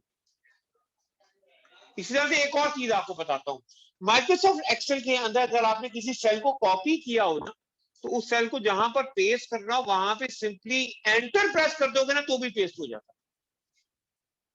वहां पे सिंपली एंटर प्रेस कर दो तो भी पेस्ट होता है। अब अगर आपको एंटर प्रेस करके पेस्ट करने की आदत है तो ये भी आपको ट्रबल करती है, क्योंकि वहां पे वो माइंड में नहीं आता, एंटर प्रेस कर ही जाते थे, यार ये तो पेस्ट ही नहीं हो रहा। अब यहाँ पे जब स्टूडेंट्स को कंफ्यूजन शुरू होती है ना, वो फिर सॉफ्टवेयर पे ब्लेम देना शुरू कर देता, फिर कहता है हमें तो टीचर ने ऐसे ही बताया था, ये फंक्शन तो यहाँ पे काम ही नहीं कर रहा, ये ड्रैग तो यहाँ पे हो ही नहीं रहा, ये कॉपी पेस्ट तो यहाँ पे सही काम ही नहीं करता, हमें तो कहा था कॉपी पेस्ट हो जाएगा। वो एक्चुअली क्या है कि कुछ टूल्स के अंदर आप गलतियां करते थे, एक्सेल ने कभी आपको गलती का मौका ही नहीं दिया, आपको वो गलती पता ही नहीं लगी। पेपर में जाके वो गलती क्या होगी? एक्सपोज। इसलिए जब आप फॉर्मूला फंक्शन यूज करोगे तो बड़े ख्याल से पूरे फॉर्मूला यूज करो, ठीक है? 12 ये हमने एनपीवी निकाल दिया, ये कितना आ रहा है? 18.13। कितना जवाब निकाला था? 18.13 निकाला। देखो ये फॉर्मूला में हमने एनपीवी निकाला 18.1। अब इसी डेटा पर हमने कैलकुलेट क्या करना जी? आईआरआर, है ना? अब आईआरआर कैलकुलेट करने के लिए हमें दो डिस्काउंट रेट चाहिए जिस पर एनपीवी, तो हमें दोनों डिस्काउंट रेट लेने की जरूरत नहीं है। क्यों? एक रेट में तो जवाब निकला हुआ, उसी का डेटा यूज कर लेते। 10% पर तो एनपीवी मालूम है ना मुझे, उसी डेटा को यूज करते हैं, बड़ा इससे कि अब दोबारा से दो नए रेट लेके मैं एनपीवी निकालता हूं। तो 10% पर एनपीवी मुझे मालूम है, वो एनपीवी क्या है? क्या है? पॉजिटिव। तो दूसरा फिर हायर रेट ले लेते। कितना ले लें? 20% ले लेते हैं। क्या ले लेते हैं? 20%। तो मैं यहां पे लिख भी लेता हूं कि मैं 20% रेट यूज कर रहा हूं। 20% यहां पे मैं लिख लेता हूं प्रेजेंट वैल्यूज। तो 20% में प्रेजेंट वैल्यू का क्या फॉर्मूला होगा? कैश फ्लो मल्टीप्लाई बाय, अब 1 + 20% किसके बराबर होता है? 1.2। So multiply by 1.2। उसकी पावर क्या लेनी है? माइनस, और ईयर का रेफरेंस। तो बिल्कुल ऐसे ही प्रेजेंट वैल्यू का फॉर्मूला यूज किया ना हमने, बिल्कुल देखो वैसे ही कर रहा हूं, बिल्कुल ऐसे ही कर रहा हूं, ठीक है? तो ये मेरे पास -100 आ गया। अगर इसको ना राउंड ऑफ कर लूं, कितना आ गया ये? -100। और इसी तरह से जैसे कि कल मैंने बताया था कि आप ड्रैग कर लोगे तो खुद ब खुद प्रेजेंट वैल्यूज ईयर 1, 2, 3 और 4 की कैलकुलेट हो जाएंगी। और इसी तरीके से अगर मैं सिंपली आप देखो मैं कॉपी पेस्ट कर दूं ना तो मेरे पास एनपीवी भी आ जाए,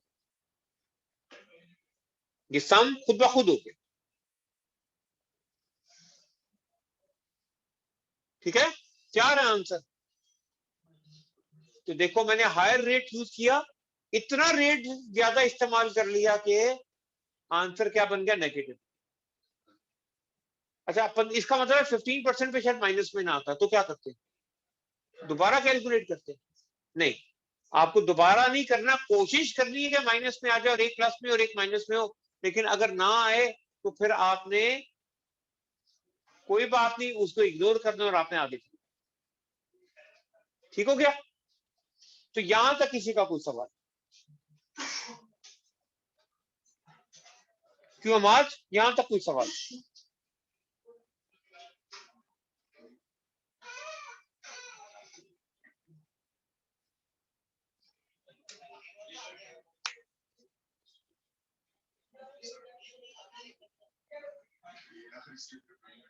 आखिरी सम किया ना, उसी को कॉपी पेस्ट कर दिया। कॉपी पेस्ट करने से देखो रिलेटिव रेफरेंसिंग की वजह से नेट प्रेजेंट वैल्यू तो as it is copy paste होगी, वो तो टेक्स्ट था। यहां पर फॉर्मूला कॉपी पेस्ट हुआ, अब फॉर्मूला तो सेम ही लगा होगा ना, सेम सम का ही फॉर्मूला था, वो जब फॉर्मूला नीचे आया तो नीचे वाली वैल्यूज को उसने कर अप्लाई कर दिया। रिलेटिव रेफरेंसिंग से सेल रेफरेंस एडजस्ट हो गए, वरना फॉर्मूला तो वही सम का लगाया यहाँ पे। ठीक है, ये मैं आपको जिस पैटर्न पे बताऊंगा ना उसमें कई जगह पे मैं क्या करूंगा, कॉपी पेस्ट कर लूंगा, उससे क्या होगा पैटर्न सेम फॉलो हो जाएगा, फिर उसमें कुछ जो छोटी मोटी चेंजेस करनी है बस उस चेंजेस से मेरे पास जवाब निकल आया। ठीक है,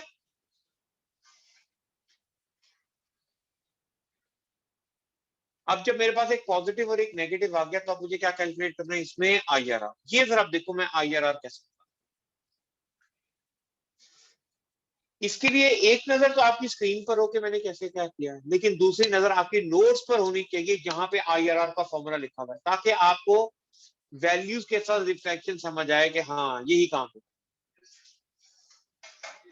तो क्या है, इक्वल के बाद क्या है? पहले ए%। ए% कितना है?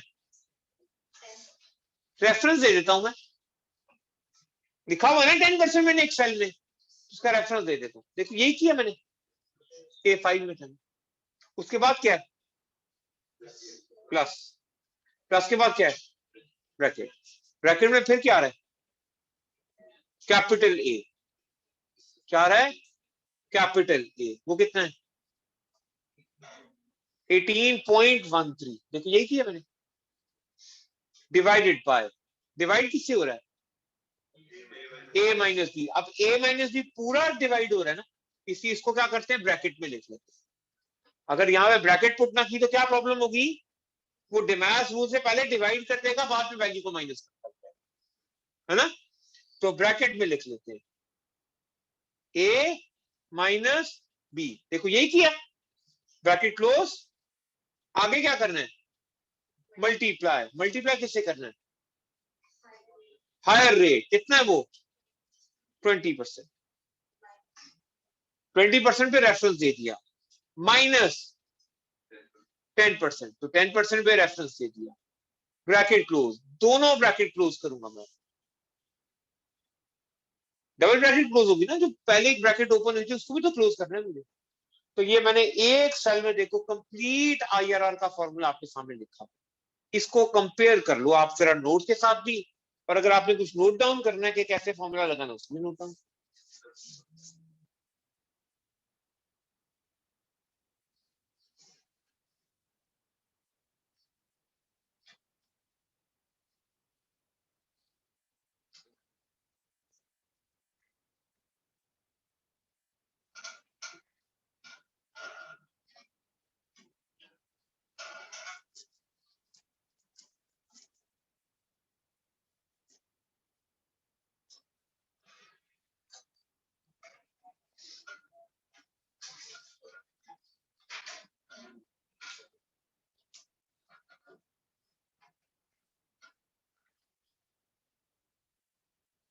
ठीक है, अब बस मैं इसको एंटर कर देता हूं, तो ये उसने मुझे IRR बता दिया। बस मैं इसको डेसिमल प्लेस जरा ओपन कर दूं ताकि मेरे पास 2 डेसिमल प्लेस पे तो आंसर नजर आए। तो कितना है 19.41%। तो इस सवाल के अंदर मेरा IRR कितना आ गया है 19.41।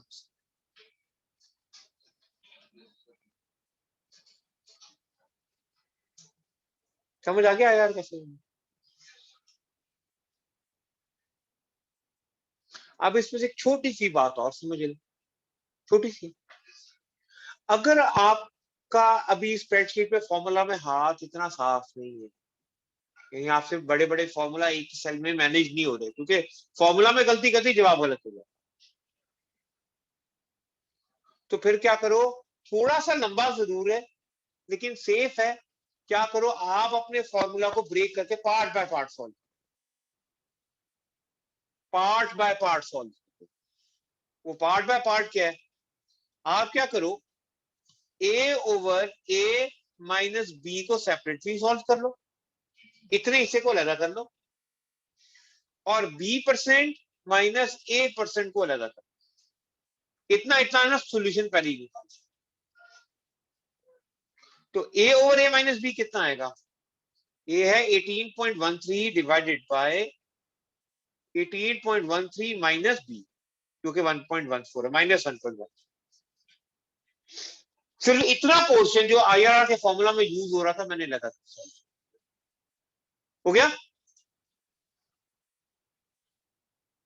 इसी तरह से जो b% माइनस a% है उसको भी ज्यादा कर लो, वो कितना है,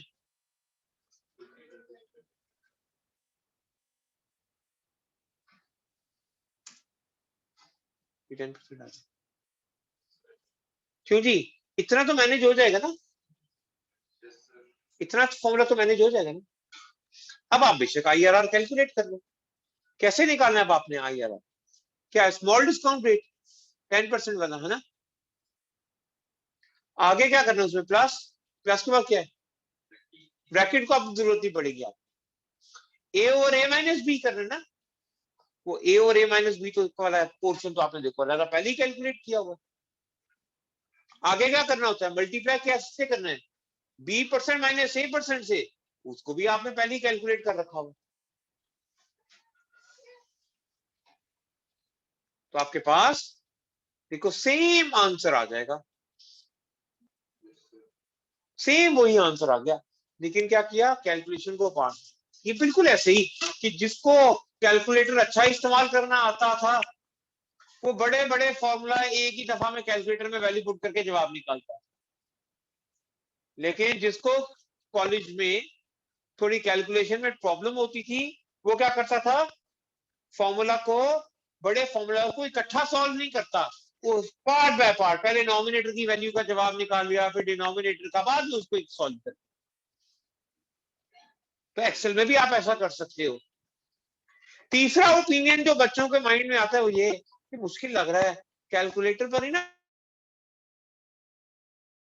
ये ऑप्शन नहीं है आपके पास, ये काइंडली मुझसे सवाल नहीं करना, जवाब निकाल के जवाब भी लिख लिया करें, टाइप कर लिया करें।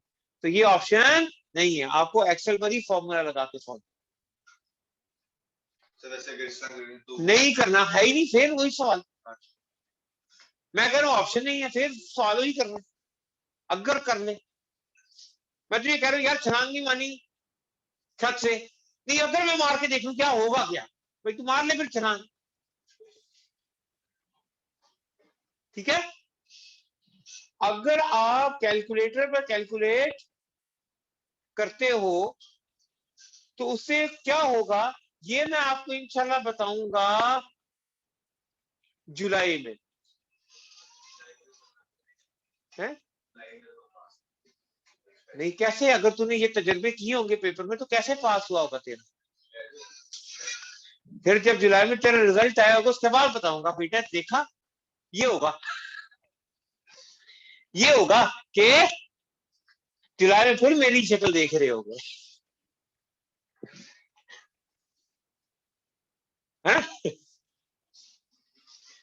समझ गए हो आप। ये हमने क्या कैलकुलेट कर दिया है IRR। आईआरआर की कैलकुलेशन से रेलेवेंट कोई क्वेश्चन,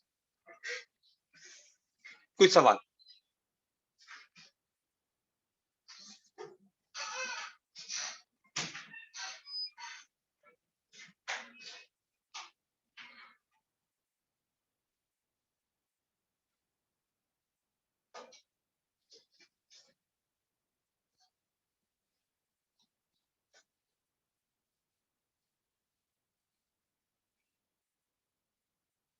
हाँ जी, कोई सवाल? बढ़िया क्या? अच्छा, ये हमने आईआरआर की कैलकुलेशन तो सीख लिया, अब इसे फैसला कैसे करें?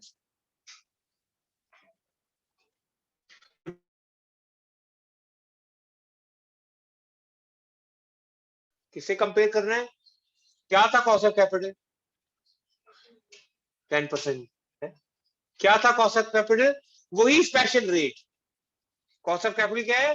वही स्पेशल रेट जिसकी बेसिस पर हमने एनपीवी से डिसीजन लिया। उसी रेट से हम क्या करेंगे, हम इस प्रोजेक्ट के आईआरआर को कंपेयर करेंगे, और अगर आईआरआर ज्यादा हुआ,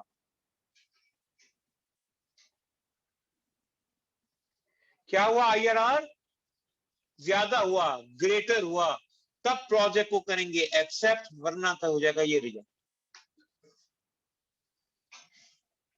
तब प्रोजेक्ट को क्या कर लेंगे, एक्सेप्ट, वरना क्या हो जाएगा, रिजेक्ट।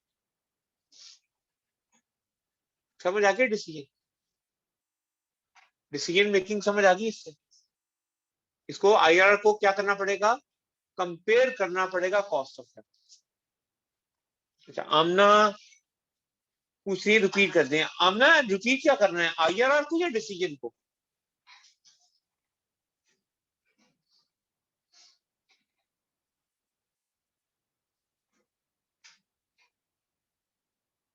डिसीजन को। आमना, हमने कॉस्ट ऑफ कैपिटल क्वेश्चन में गिवन होगा ना, मैंने कहा स्पेशल रेट आपको बताया होगा। आपने क्या करना है, जब आपने प्रोजेक्ट का आईआरआर कैलकुलेट किया, उस स्पेशल रेट से कंपेयर कर लेना। मिसाल के तौर पे इसी डेटा में आपको क्वेश्चन में बताया गया था कि जो कॉस्ट ऑफ कैपिटल है वो है 12%। मेरी इसी एग्जांपल में उसने क्या कहा कि आपका जो कॉस्ट ऑफ कैपिटल है वो कितना है, 12%। अब आपने जो प्रोजेक्ट का आईआरआर निकाला वो कितना निकाला है, 19.41% का, है ना? इसका क्या मतलब हुआ, प्रोजेक्ट आपका कॉस्ट ऑफ कैपिटल से ज्यादा रिटर्न ऑफर कर रहा है, कॉस्ट ऑफ कैपिटल से ज्यादा रिटर्न ऑफर कर रहा है। तो ऐसे प्रोजेक्ट को क्या करेंगे, हम एक्सेप्ट करेंगे। समझ आ गया?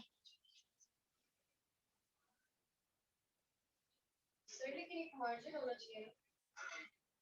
क्या मतलब?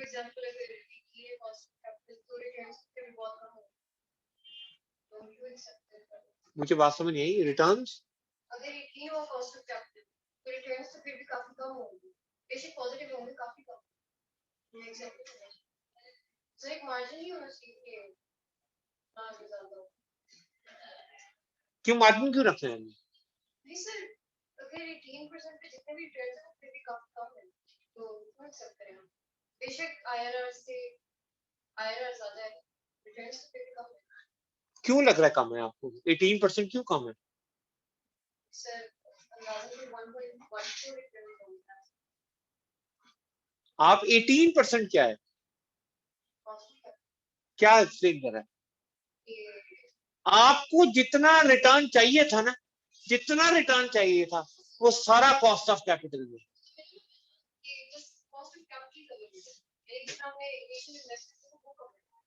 अभी कॉस्ट ऑफ कैपिटल पढ़ेंगे फिर समझ आएगा, जब हम ये स्पेशल रेट पढ़ेंगे ना फिर आपकी बात समझ आएगा कि असल में ये सिर्फ कॉस्ट नहीं है, ये असल में रिटर्न है, ये आपका रिक्वायर्ड रिटर्न है। ठीक है, आप मार्केट में जा रहे हो कोई भी कमोडिटी बाय करने, एक आपने प्राइस डिटरमाइन कर ली कि यार 500 रुपए की चीज मिल गई ना, तो बस ये मुझे वायबल है, मैंने 500 से ज्यादा नहीं पे करना, मैंने 500 में खरीदी। मार्केट वाला दुकानदार आपको वही चीज 499 में ऑफर कर रहा है, ₹1 से सस्ती, आप छोड़ दोगे?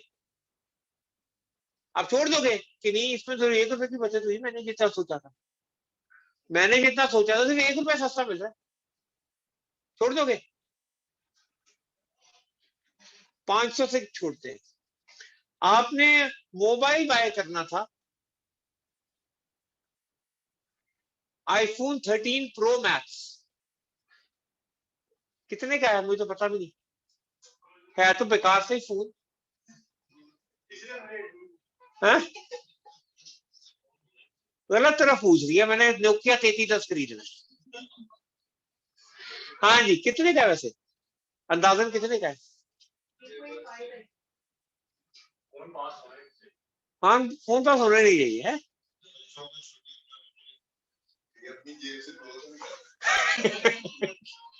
नहीं, अंदाजन कोई एक रेट, मैंने कैसे पता ही होगा, कोई इतना आईफोन यूजर होता है, आईफोन रखता है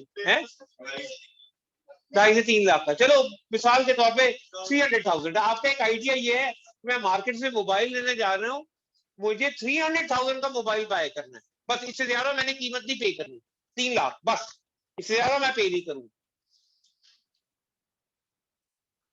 दुकानदार के पास गए, वो कहता है आपको मोबाइल दे देंगे 2,99,999, आप मोबाइल छोड़ दोगे?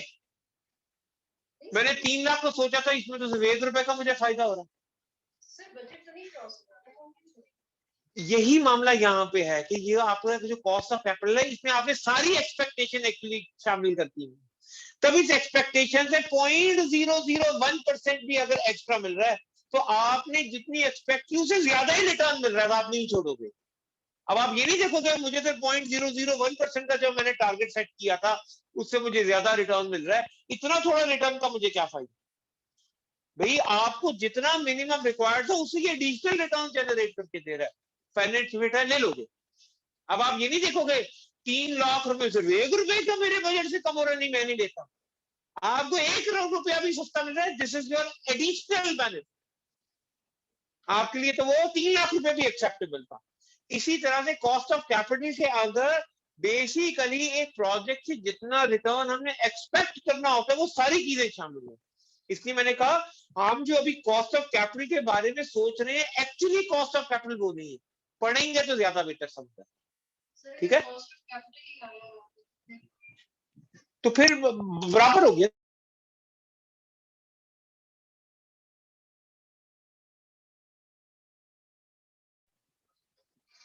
जीरो आईआरआर को फिर डिस्काउंट किया जाए तो एनपीवी क्या होती है, 0। इसका मतलब यह है कि ऐसे प्रोजेक्ट करने का ना फायदा ना नुकसान है, ये बात बराबर, बात क्या है, बिल्कुल बराबर। ऐसे प्रोजेक्ट करने से आपकी एक्सपेक्टेशन से बियॉन्ड रिटर्न नहीं आपको मिलेगा, लेकिन आपकी एक्सपेक्टेशन से कम रिटर्न भी नहीं मिलेगा। बिल्कुल ऐसे ही है, 3 लाख का सोचा था, मार्केट में गए, आपको दुकानदार ने कहा 3 लाख का ले लो। अब ये बिल्कुल आपकी एक्सपेक्टेशन के मुताबिक है, वहां पर बैठे हुए आप ये सोच सकते हो मार्केट के अंदर कि मैं ले लूं 3 लाख का, या ऐसा करता हूं दूसरी दुकान से ले लेता हूं, 3 लाख के लेने किसी और से भी ले लूंगा को, बिल्कुल ऐसा डिसीजन है कि अब वहां पे क्या हो गया, इनडिसाइसिव पोजीशन आ गई। और वहीं पर जब आप उसकी एनपीवी देखोगे वो 0 के बराबर रिपोर्ट हुई, तो 0 क्या एनपीवी बताता है, ना पॉजिटिव है ना नेगेटिव है, क्या है, एक्सेप्ट करो ना करो एक बराबर। ठीक है, हाँ हाँ हाँ, कॉस्ट ऑफ कैपिटल में बड़ी चीजें आनी है चंदा, 2 चैप्टर लिखे हुए, मैं फिर रिमाइंड करवा रहा हूँ आपको, मैं बार बार कॉस्ट ऑफ कैपिटल के बारे में एक चीज आपको रिमाइंड इसीलिए करवा रहा हूं कि ये कोई 15 मिनट का टॉपिक नहीं है, इसके पीछे कोई 15 मिनट में समझ आने वाला कॉन्सेप्ट नहीं है। 2 चैप्टर का मतलब है इसको समझने के लिए 4 दिनों का 8-10 घंटे की क्लास का टॉपिक है ये, फिर जाके समझ आना ये क्या चीज। इसमें ये कोई एक आधा कोई स्पेशल रेट ऐसा नहीं है जो हम कुआं खोदेंगे तो दरमियान में से रेट निकला, इसके पीछे इसके बिहाइंड कहानियां हैं, इसमें रिस्क है, इसमें अपॉर्चुनिटी है, इसमें इन्वेस्टर की एक्सपेक्टेशन है। थोड़ा सा मैंने आपको जिक्र किया था जब हमने ओरिएंटेशन क्लास, पहली इंट्रोडक्टरी क्लास की थी, उसमें थोड़ा सा जिक्र किया था किसी को वो बात याद है, वेल एंड गुड, कर लेते। ठीक है, ठीक है, समझ आ गया बात?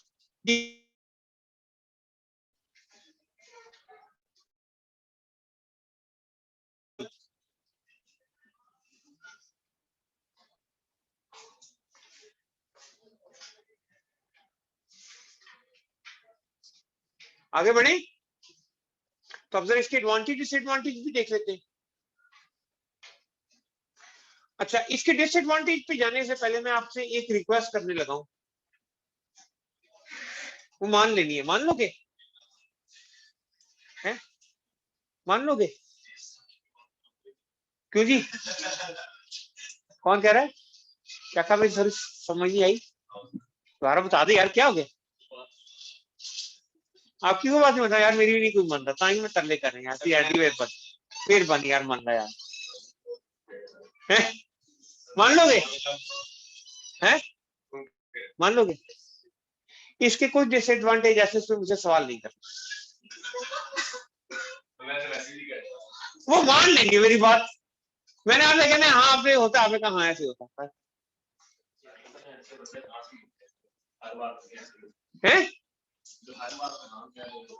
ये यही मसला है ना यार, यही तो मसला है।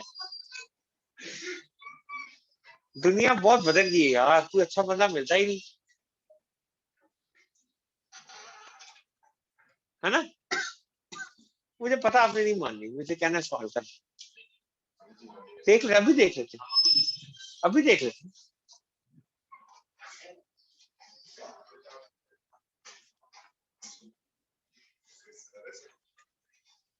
अच्छा जी, इसके एडवांटेज क्या है?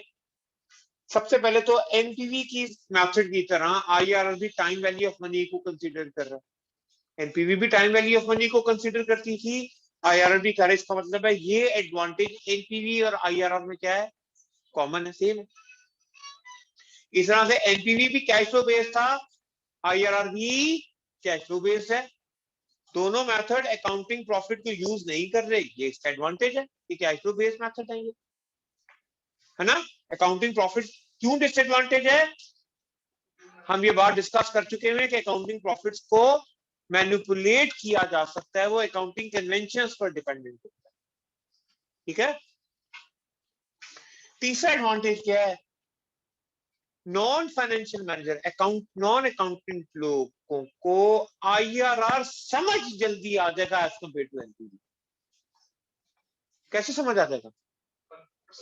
वो तो परसेंटेज में उनको ये नहीं पता कि इसके पीछे क्या कहानी लिखी थी, उनको नजर ही आ रहा होगा कि अच्छा ये प्रोजेक्ट था, उसके अगेंस्ट हमें अकाउंटेंट ने कहा 19.41% का रिटर्न। अच्छा, मैं इन्वेस्ट करूंगा 19.41% मुझे रिटर्न मिलेगा। उसको ये कहानी का नहीं पता कि 19.41% में अकाउंटिंग रेट ऑफ रिटर्न कैसे निकाला था और आईआरआर कैसे निकाला था। वो तो कोई टेक्निकल पर्सन नहीं है, वो तो आपके डेटा पे रिलाय कर रहा है। आप नहीं करते हो, आप नहीं बात मानते हो, उधर डायरेक्टर अपने अकाउंटेंट की बात मान लेते हैं। अच्छा 19.41% का तुम ठीक कह रहे हो, तो इसीलिए पता नहीं क्यों नहीं मानते। अभी चेक हो जाएगा, अभी बताऊंगा आपको। ठीक है, तो it is easy to understand. अगर आप बातें मान लो तो इजी टू अंडरस्टैंड हो, संगीत मान रहा हूं। फोर्थ, कि अगर सिंपल एक्सेप्ट रिजेक्ट डिसीजन है ना, सिंपल एक्सेप्ट रिजेक्ट डिसीजन है। सिंपल एक्सेप्ट रिजेक्ट डिसीजन क्या है? मशीनरी को बाय करें या ना करें, या इन्वेस्टमेंट करें या ना करें, सिंपल एक्सेप्ट रिजेक्ट डिसीजन। तो एनपीवी और आईआरआर के डिसीजन कॉन्फ्लिक्ट नहीं करते। NPV and IRR decision do not conflict with each other. यानी जिस प्रोजेक्ट को एनपीवी कहेगा एक्सेप्ट करो, आईआरआर भी कहेगा एक्सेप्ट करो।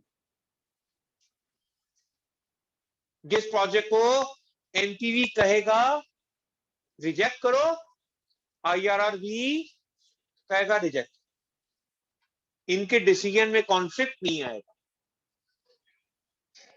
यानी अगर एक्सेप्ट रिजेक्ट डिसीजन है और इसका, और आपको हर दफा समझाने में मसला आ जाता है डायरेक्टर को ये एनपीवी क्या है, तो भाई उसकी आसानी के लिए क्या करो, आप उसके सामने IRR ही कैलकुलेट करके ले जाओ, उसको बात समझ आ जाएगी, फैसला आपका स्ट्रॉन्ग मेथड वाला ही चल जाएगा जो एनपीवी से फैसला करता था, कोई फर्क नहीं पड़ा।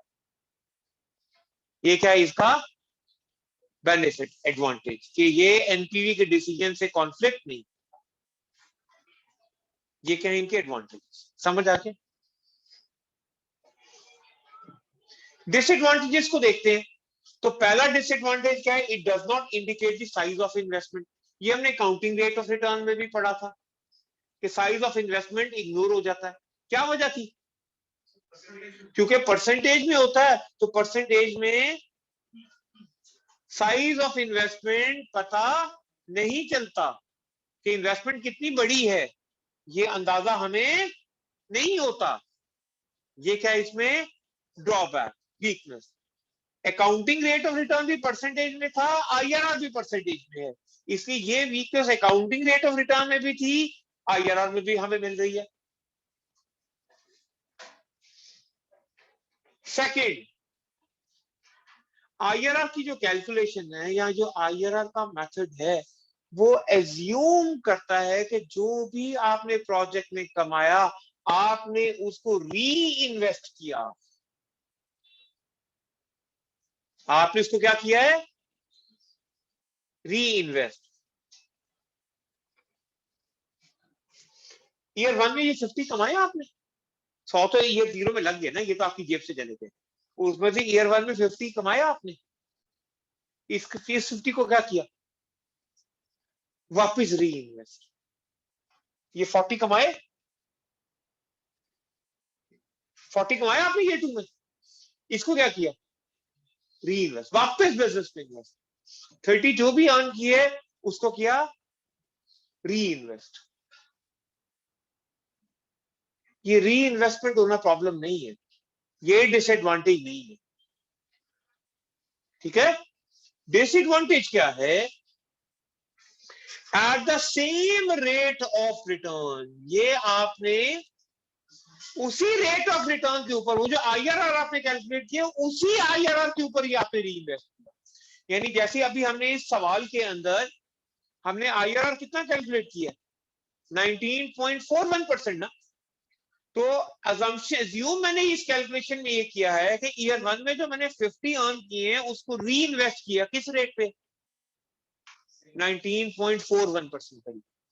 ईयर 2 में जो मैंने 40 अर्न किए थे, फिर $40 मेरे पास आए, मैंने उन $40 को खर्च नहीं किए बल्कि बिजनेस में री इन्वेस्ट किए।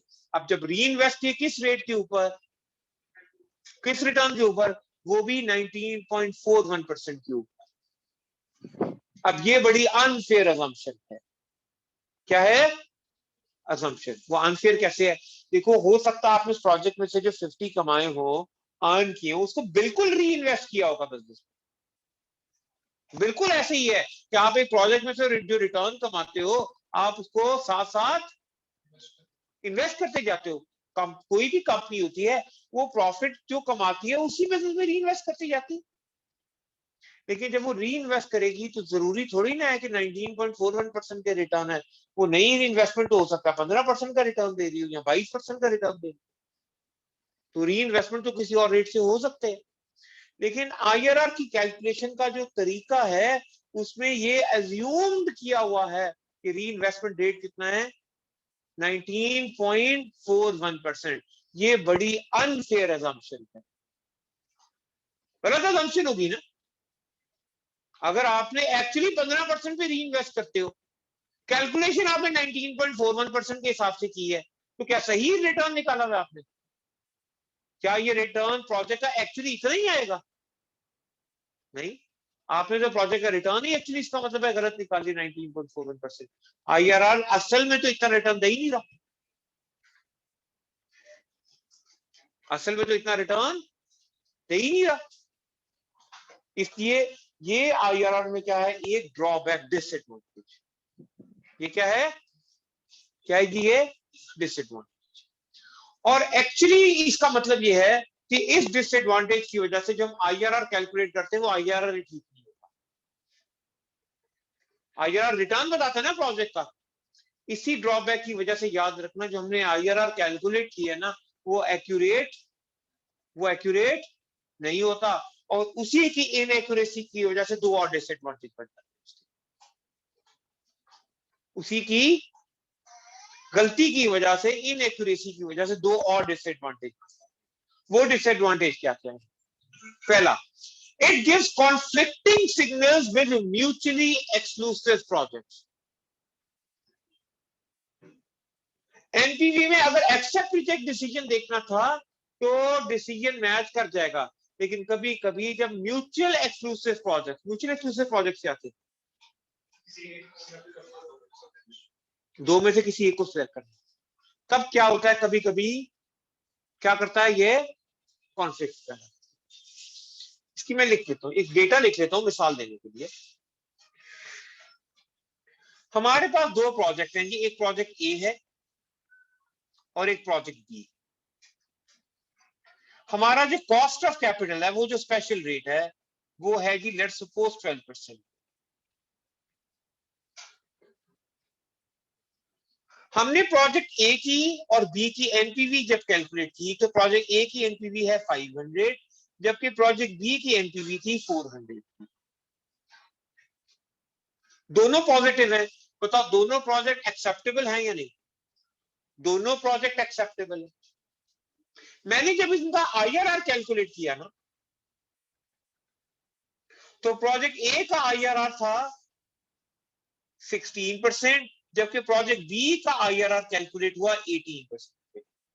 एक्सेप्ट रिजेक्ट डिसीजन पे देखो, क्या दोनों प्रोजेक्ट एक्सेप्टेबल है? एक्सेप्टेबल है।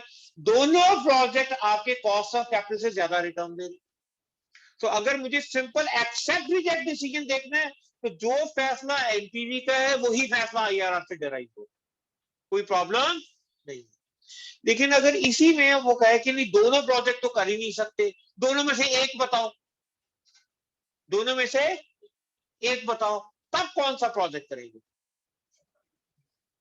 हैं? Project B? एक बताओ ना यार, क्यों मुश्किल है? क्योंकि अगर आप एनपीवी की बेसिस पर देखोगे तो आपका डिसीजन क्या होगा, प्रोजेक्ट ए, और अगर आप आईआरआर की बेसिस पर देखेंगे तो आपका डिसीजन क्या होगा, बी।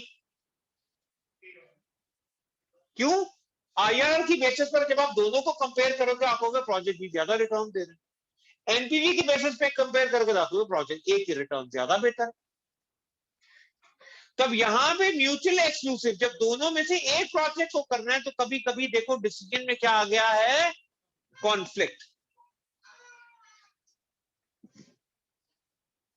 ये क्या है इसका डिसएडवांटेज? ये डिसएडवांटेज बना क्यों, ये मैंने अभी आपको बताया था कि असल में ये जो हमने 18% और 16% कैलकुलेट किया हुआ ना, इसमें एक इनहेरेंट कैलकुलेशन मिस्टेक होती है। अगर वो कैलकुलेशन मिस्टेक ना होती, अगर हम उस कैलकुलेशन मिस्टेक पे काबू पा लेते, वो मिस्टेक ना होती, तो जब आप इनका आईआरआर कैलकुलेट करते हैं ना, तो प्रोजेक्ट ए का आईआरआर ज्यादा और बी का कम ही रिपोर्ट हो रहा होता। प्रोजेक्ट ए का आईआरआर ज्यादा और प्रोजेक्ट बी का आईआरआर कम ही रिपोर्ट हो रहा होता, उसमें ये कॉन्फ्लिक्ट आता ही ना। ये कॉन्फ्लिक्ट क्यों आ रहा है? क्योंकि वो जो हमने ये गलती की हुई है ना, जो थर्ड डिसएडवांटेज पड़ा था, उसी वजह से ये गलती कैरी ऑन हो रही है, और क्या आ गया, आपके डिसीजंस में कॉन्फ्लिक्ट आ गया। ये एक ड्रॉबैक। समझ आ गया ये बात?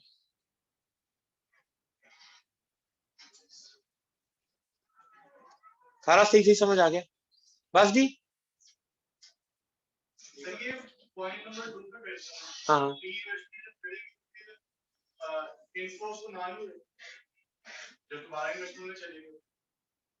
इन्फ्लोज होते हैं, लेकिन आप उसको री इन्वेस्ट कर सकते हैं। आप बिजनेस में अगर आपने ड्रॉ नहीं किया तो क्या पैसे लगा रखोगे?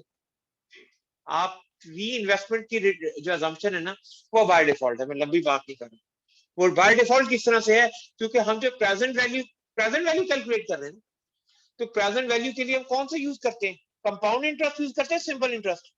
कंपाउंड के अंदर री इन्वेस्टमेंट नहीं हो रही होती। वो जो हम प्रेजेंट वैल्यू का प्रिंसिपल है ना, वो कंपाउंडिंग से है, उसमें बाय डिफॉल्ट री इन्वेस्टमेंट हो रही है कि जो भी रिटर्न कमाए तो उसे री इन्वेस्ट कर रहे थे। तभी तो वो जो ईयर 1 में रिटर्न है उसकी वर्ष ज्यादा है, क्योंकि हमने कहा जो हमने ईयर 1 में कमाया उसको री इन्वेस्ट करके और रिटर्न जनरेट कर सकते हैं आने वाले 3 सालों के लिए। जो हम ईयर 4 में कमाएंगे उसको तो नहीं री इन्वेस्ट कर पाएंगे, ठीक है। इसी वजह से ये तो री investment is not the problem, the problem is किस रेट पर री इन्वेस्ट किया, ये प्रॉब्लम है आई यार। यार वो नेचुरली है ना, वो आपने जो कमाया उसके ऊपर फर्दर रिटर्न कमाते जा रहे हो, वो अल्टीमेटली मिल जाएगा आपको। तभी जब हम उसको प्रेजेंट वैल्यू में लेके आ रहे हैं वो कम है। देखो वही 50 अगर ईयर 1 में होगी उसकी वैल्यू ज्यादा होगी, वही 50 ईयर 3 में होगा तो उसकी वैल्यू क्यों है कम? दोनों को रीइन्वेस्ट कर रहे हैं, लेकिन जो ईयर 1 में आपने इन्वेस्टमेंट की, अगर अभी लाइफ 4 साल रहती है उसमें 4 साल तक रिटर्न कमाते रहोगे। जो ईयर 3 में 50 कमे उसको सिर्फ 1 साल रिटर्न कमाओगे आप। इसीलिए तो ईयर 1 में उसी 50 की प्रेजेंट वैल्यू ज्यादा है, ईयर 3 में उसी प्रेजेंट वैल्यू उसी 50 की प्रेजेंट वैल्यू कम है, क्योंकि उस 50 को बार बार इन्वेस्ट करके 3 दफा और भी रिटर्न कमाए हैं। लेकिन जो ईयर 3 में था उसको सिर्फ 1 दफा रिटर्न के लिए इस्तेमाल हुआ, ठीक है। तो बाय डिफॉल्ट प्रेजेंट वैल्यू के अंदर री इन्वेस्टमेंट अजम्पशन है, क्योंकि प्रेजेंट वैल्यू प्रिंसिपल हम पढ़ते हैं कंपाउंड इंटरेस्ट में। कंपाउंड इंटरेस्ट में री इन्वेस्टमेंट तो हो रही होती है ना, ये सिंपल और कंपाउंड इंटरेस्ट का तो पता है, यही फर्क तो होता है। कंपाउंड में री इन्वेस्टमेंट कर रहे होते हैं हम, जो रिटर्न कमाते उसको री इन्वेस्ट करते हैं, उस पर भी रिटर्न कमाते हैं। समझ आ गया बात? समझ आ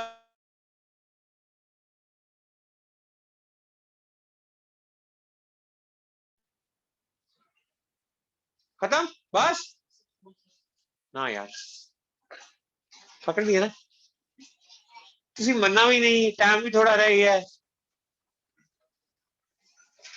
है, मरना भी नहीं तुसी मेरी गल। अच्छा फोर्थ ड्रॉबैक क्या है? फोर्थ ड्रॉबैक ये कि बास प्रोजेक्ट होते हैं non conventional, irregular cash flows होती है उसमें। क्या होते हैं? इरेगुलर कैश फ्लोज होती हैं, ऐसे को बोलते हैं नॉन कन्वेंशनल। नॉन कन्वेंशनल किसको बोलते हैं?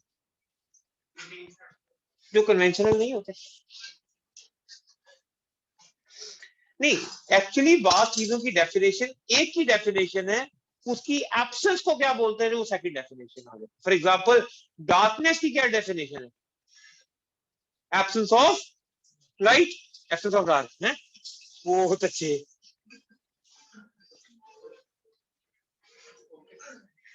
एब्सेंस ऑफ लाइट यही है ना।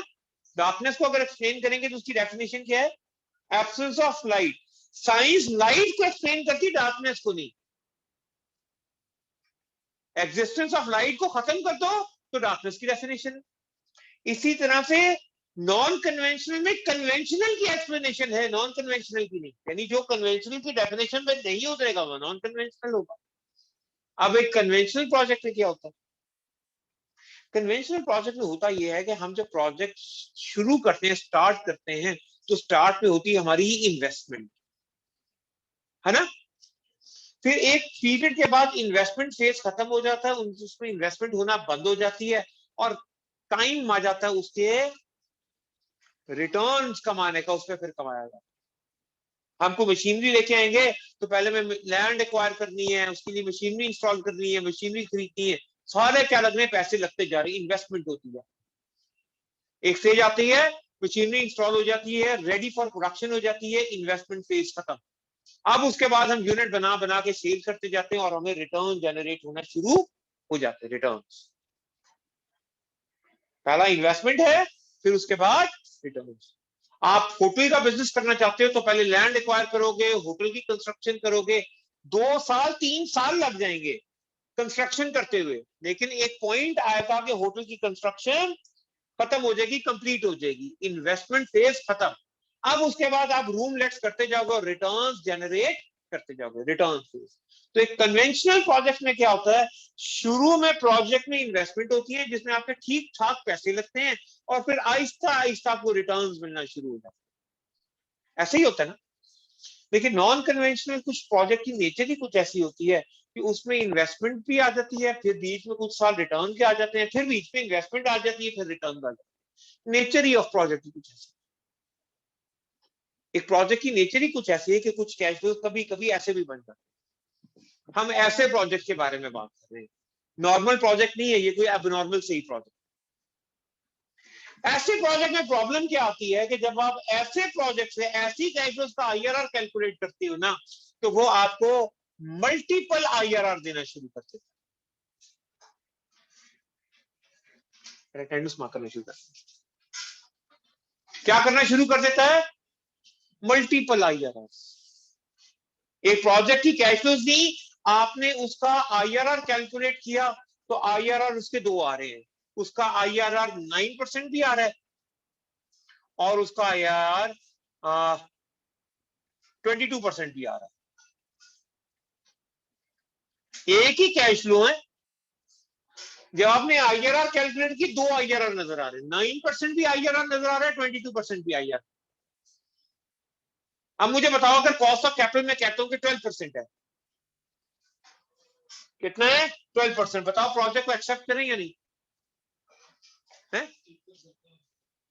हाँ जी, क्या करें? फैसला बताओ, कर सकोगे फैसला? नहीं, ये भी प्रॉब्लम है कि ये मल्टीपल रिजल्ट देना शुरू कर देता है। ऐसी कैश फ्लोज के अगेंस्ट क्या करना शुरू कर देता है? क्या करना शुरू कर देता है? मल्टीपल रिजल्ट देना शुरू कर दिए, मल्टीपल जवाब दे दिए। अब किस जवाब को माने, कौन सा जवाब ठीक है, किसी को कुछ नहीं पता, किसी को कुछ नहीं पता। ये भी क्या है इसका ड्रॉबैक, डिसएडवांटेज। इस डिसएडवांटेज के केस में आपके माइंड में दो सवाल आते हैं। क्या सवाल? ऐसे कौन से प्रोजेक्ट हो जाते हैं भाई, आता ही है सवाल। दूसरा सवाल, कैसे हम, कैसी कैलकुलेशन में ऐसी क्या चीज होती है कि दो दो रिजल्ट कैसे आ जाते हैं? ये दो बातें आती है आपके माइंड में, इन दोनों पे सवाल नहीं करना, इन्हीं दोनों पे सवाल नहीं करना है। एग्जामिनर को मेल कर दे, एग्जामिनर को पता है कि उससे नहीं करना, ठीक है। आपको बस ये पता होना चाहिए कि नॉन कन्वेंशनल कैश फ्लोज के ऊपर मल्टीपल आईआरआर आ जाते हैं। कैसे आ जाते हैं, इसकी कैलकुलेशन में क्या होता है, ये आपसे ना पूछेगा, ना हमारे सिलेबस में है, ये थोड़ा मुश्किल बात है। हाँ, थोड़ा सा अगर फिर भी कुछ डिटेल में देखना चाहते हो, तो बीटीपी की टेक्स्ट बुक में जब उसने मल्टीपल आईआरआर की प्रॉब्लम लिखी है ना, उसने कोई एक छोटा सा प्रोजेक्ट की कैश फ्लो बना के कुछ छोटा सा डिस्कशन किया, मेरा ख्याल उसमें भी उसने कैलकुलेट नहीं किया हुआ, जहां तक मुझे याद पड़ता है उसने कैलकुलेट नहीं किया हुआ उसमें भी, लेकिन एक छोटा सा एक कैश फ्लो से बना के उसने कहा सपोज करो एक प्रोजेक्ट है, तो थोड़ा सा डिटेल में उससे एक्सप्लेन करने की कोशिश की गई, उसको रीड कर लो, वो भी थे, लेकिन आपकी सिर्फ तसल्ली होनी है, समझ उससे भी कुछ नहीं आता। क्यों ना करने की क्या वजह है? क्यों जी, क्यों नहीं हो सकता, बिल्कुल हो सकता है।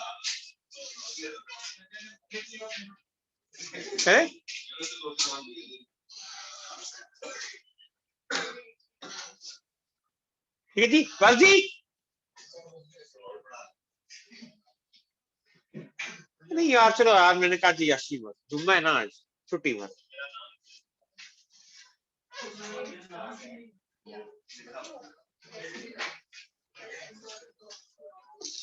चले जी, अटेंडेंस मार्क कर लीजिए और खिसके, अगली क्लास है मेरी, ठीक है। Thank you, Allah Hafiz.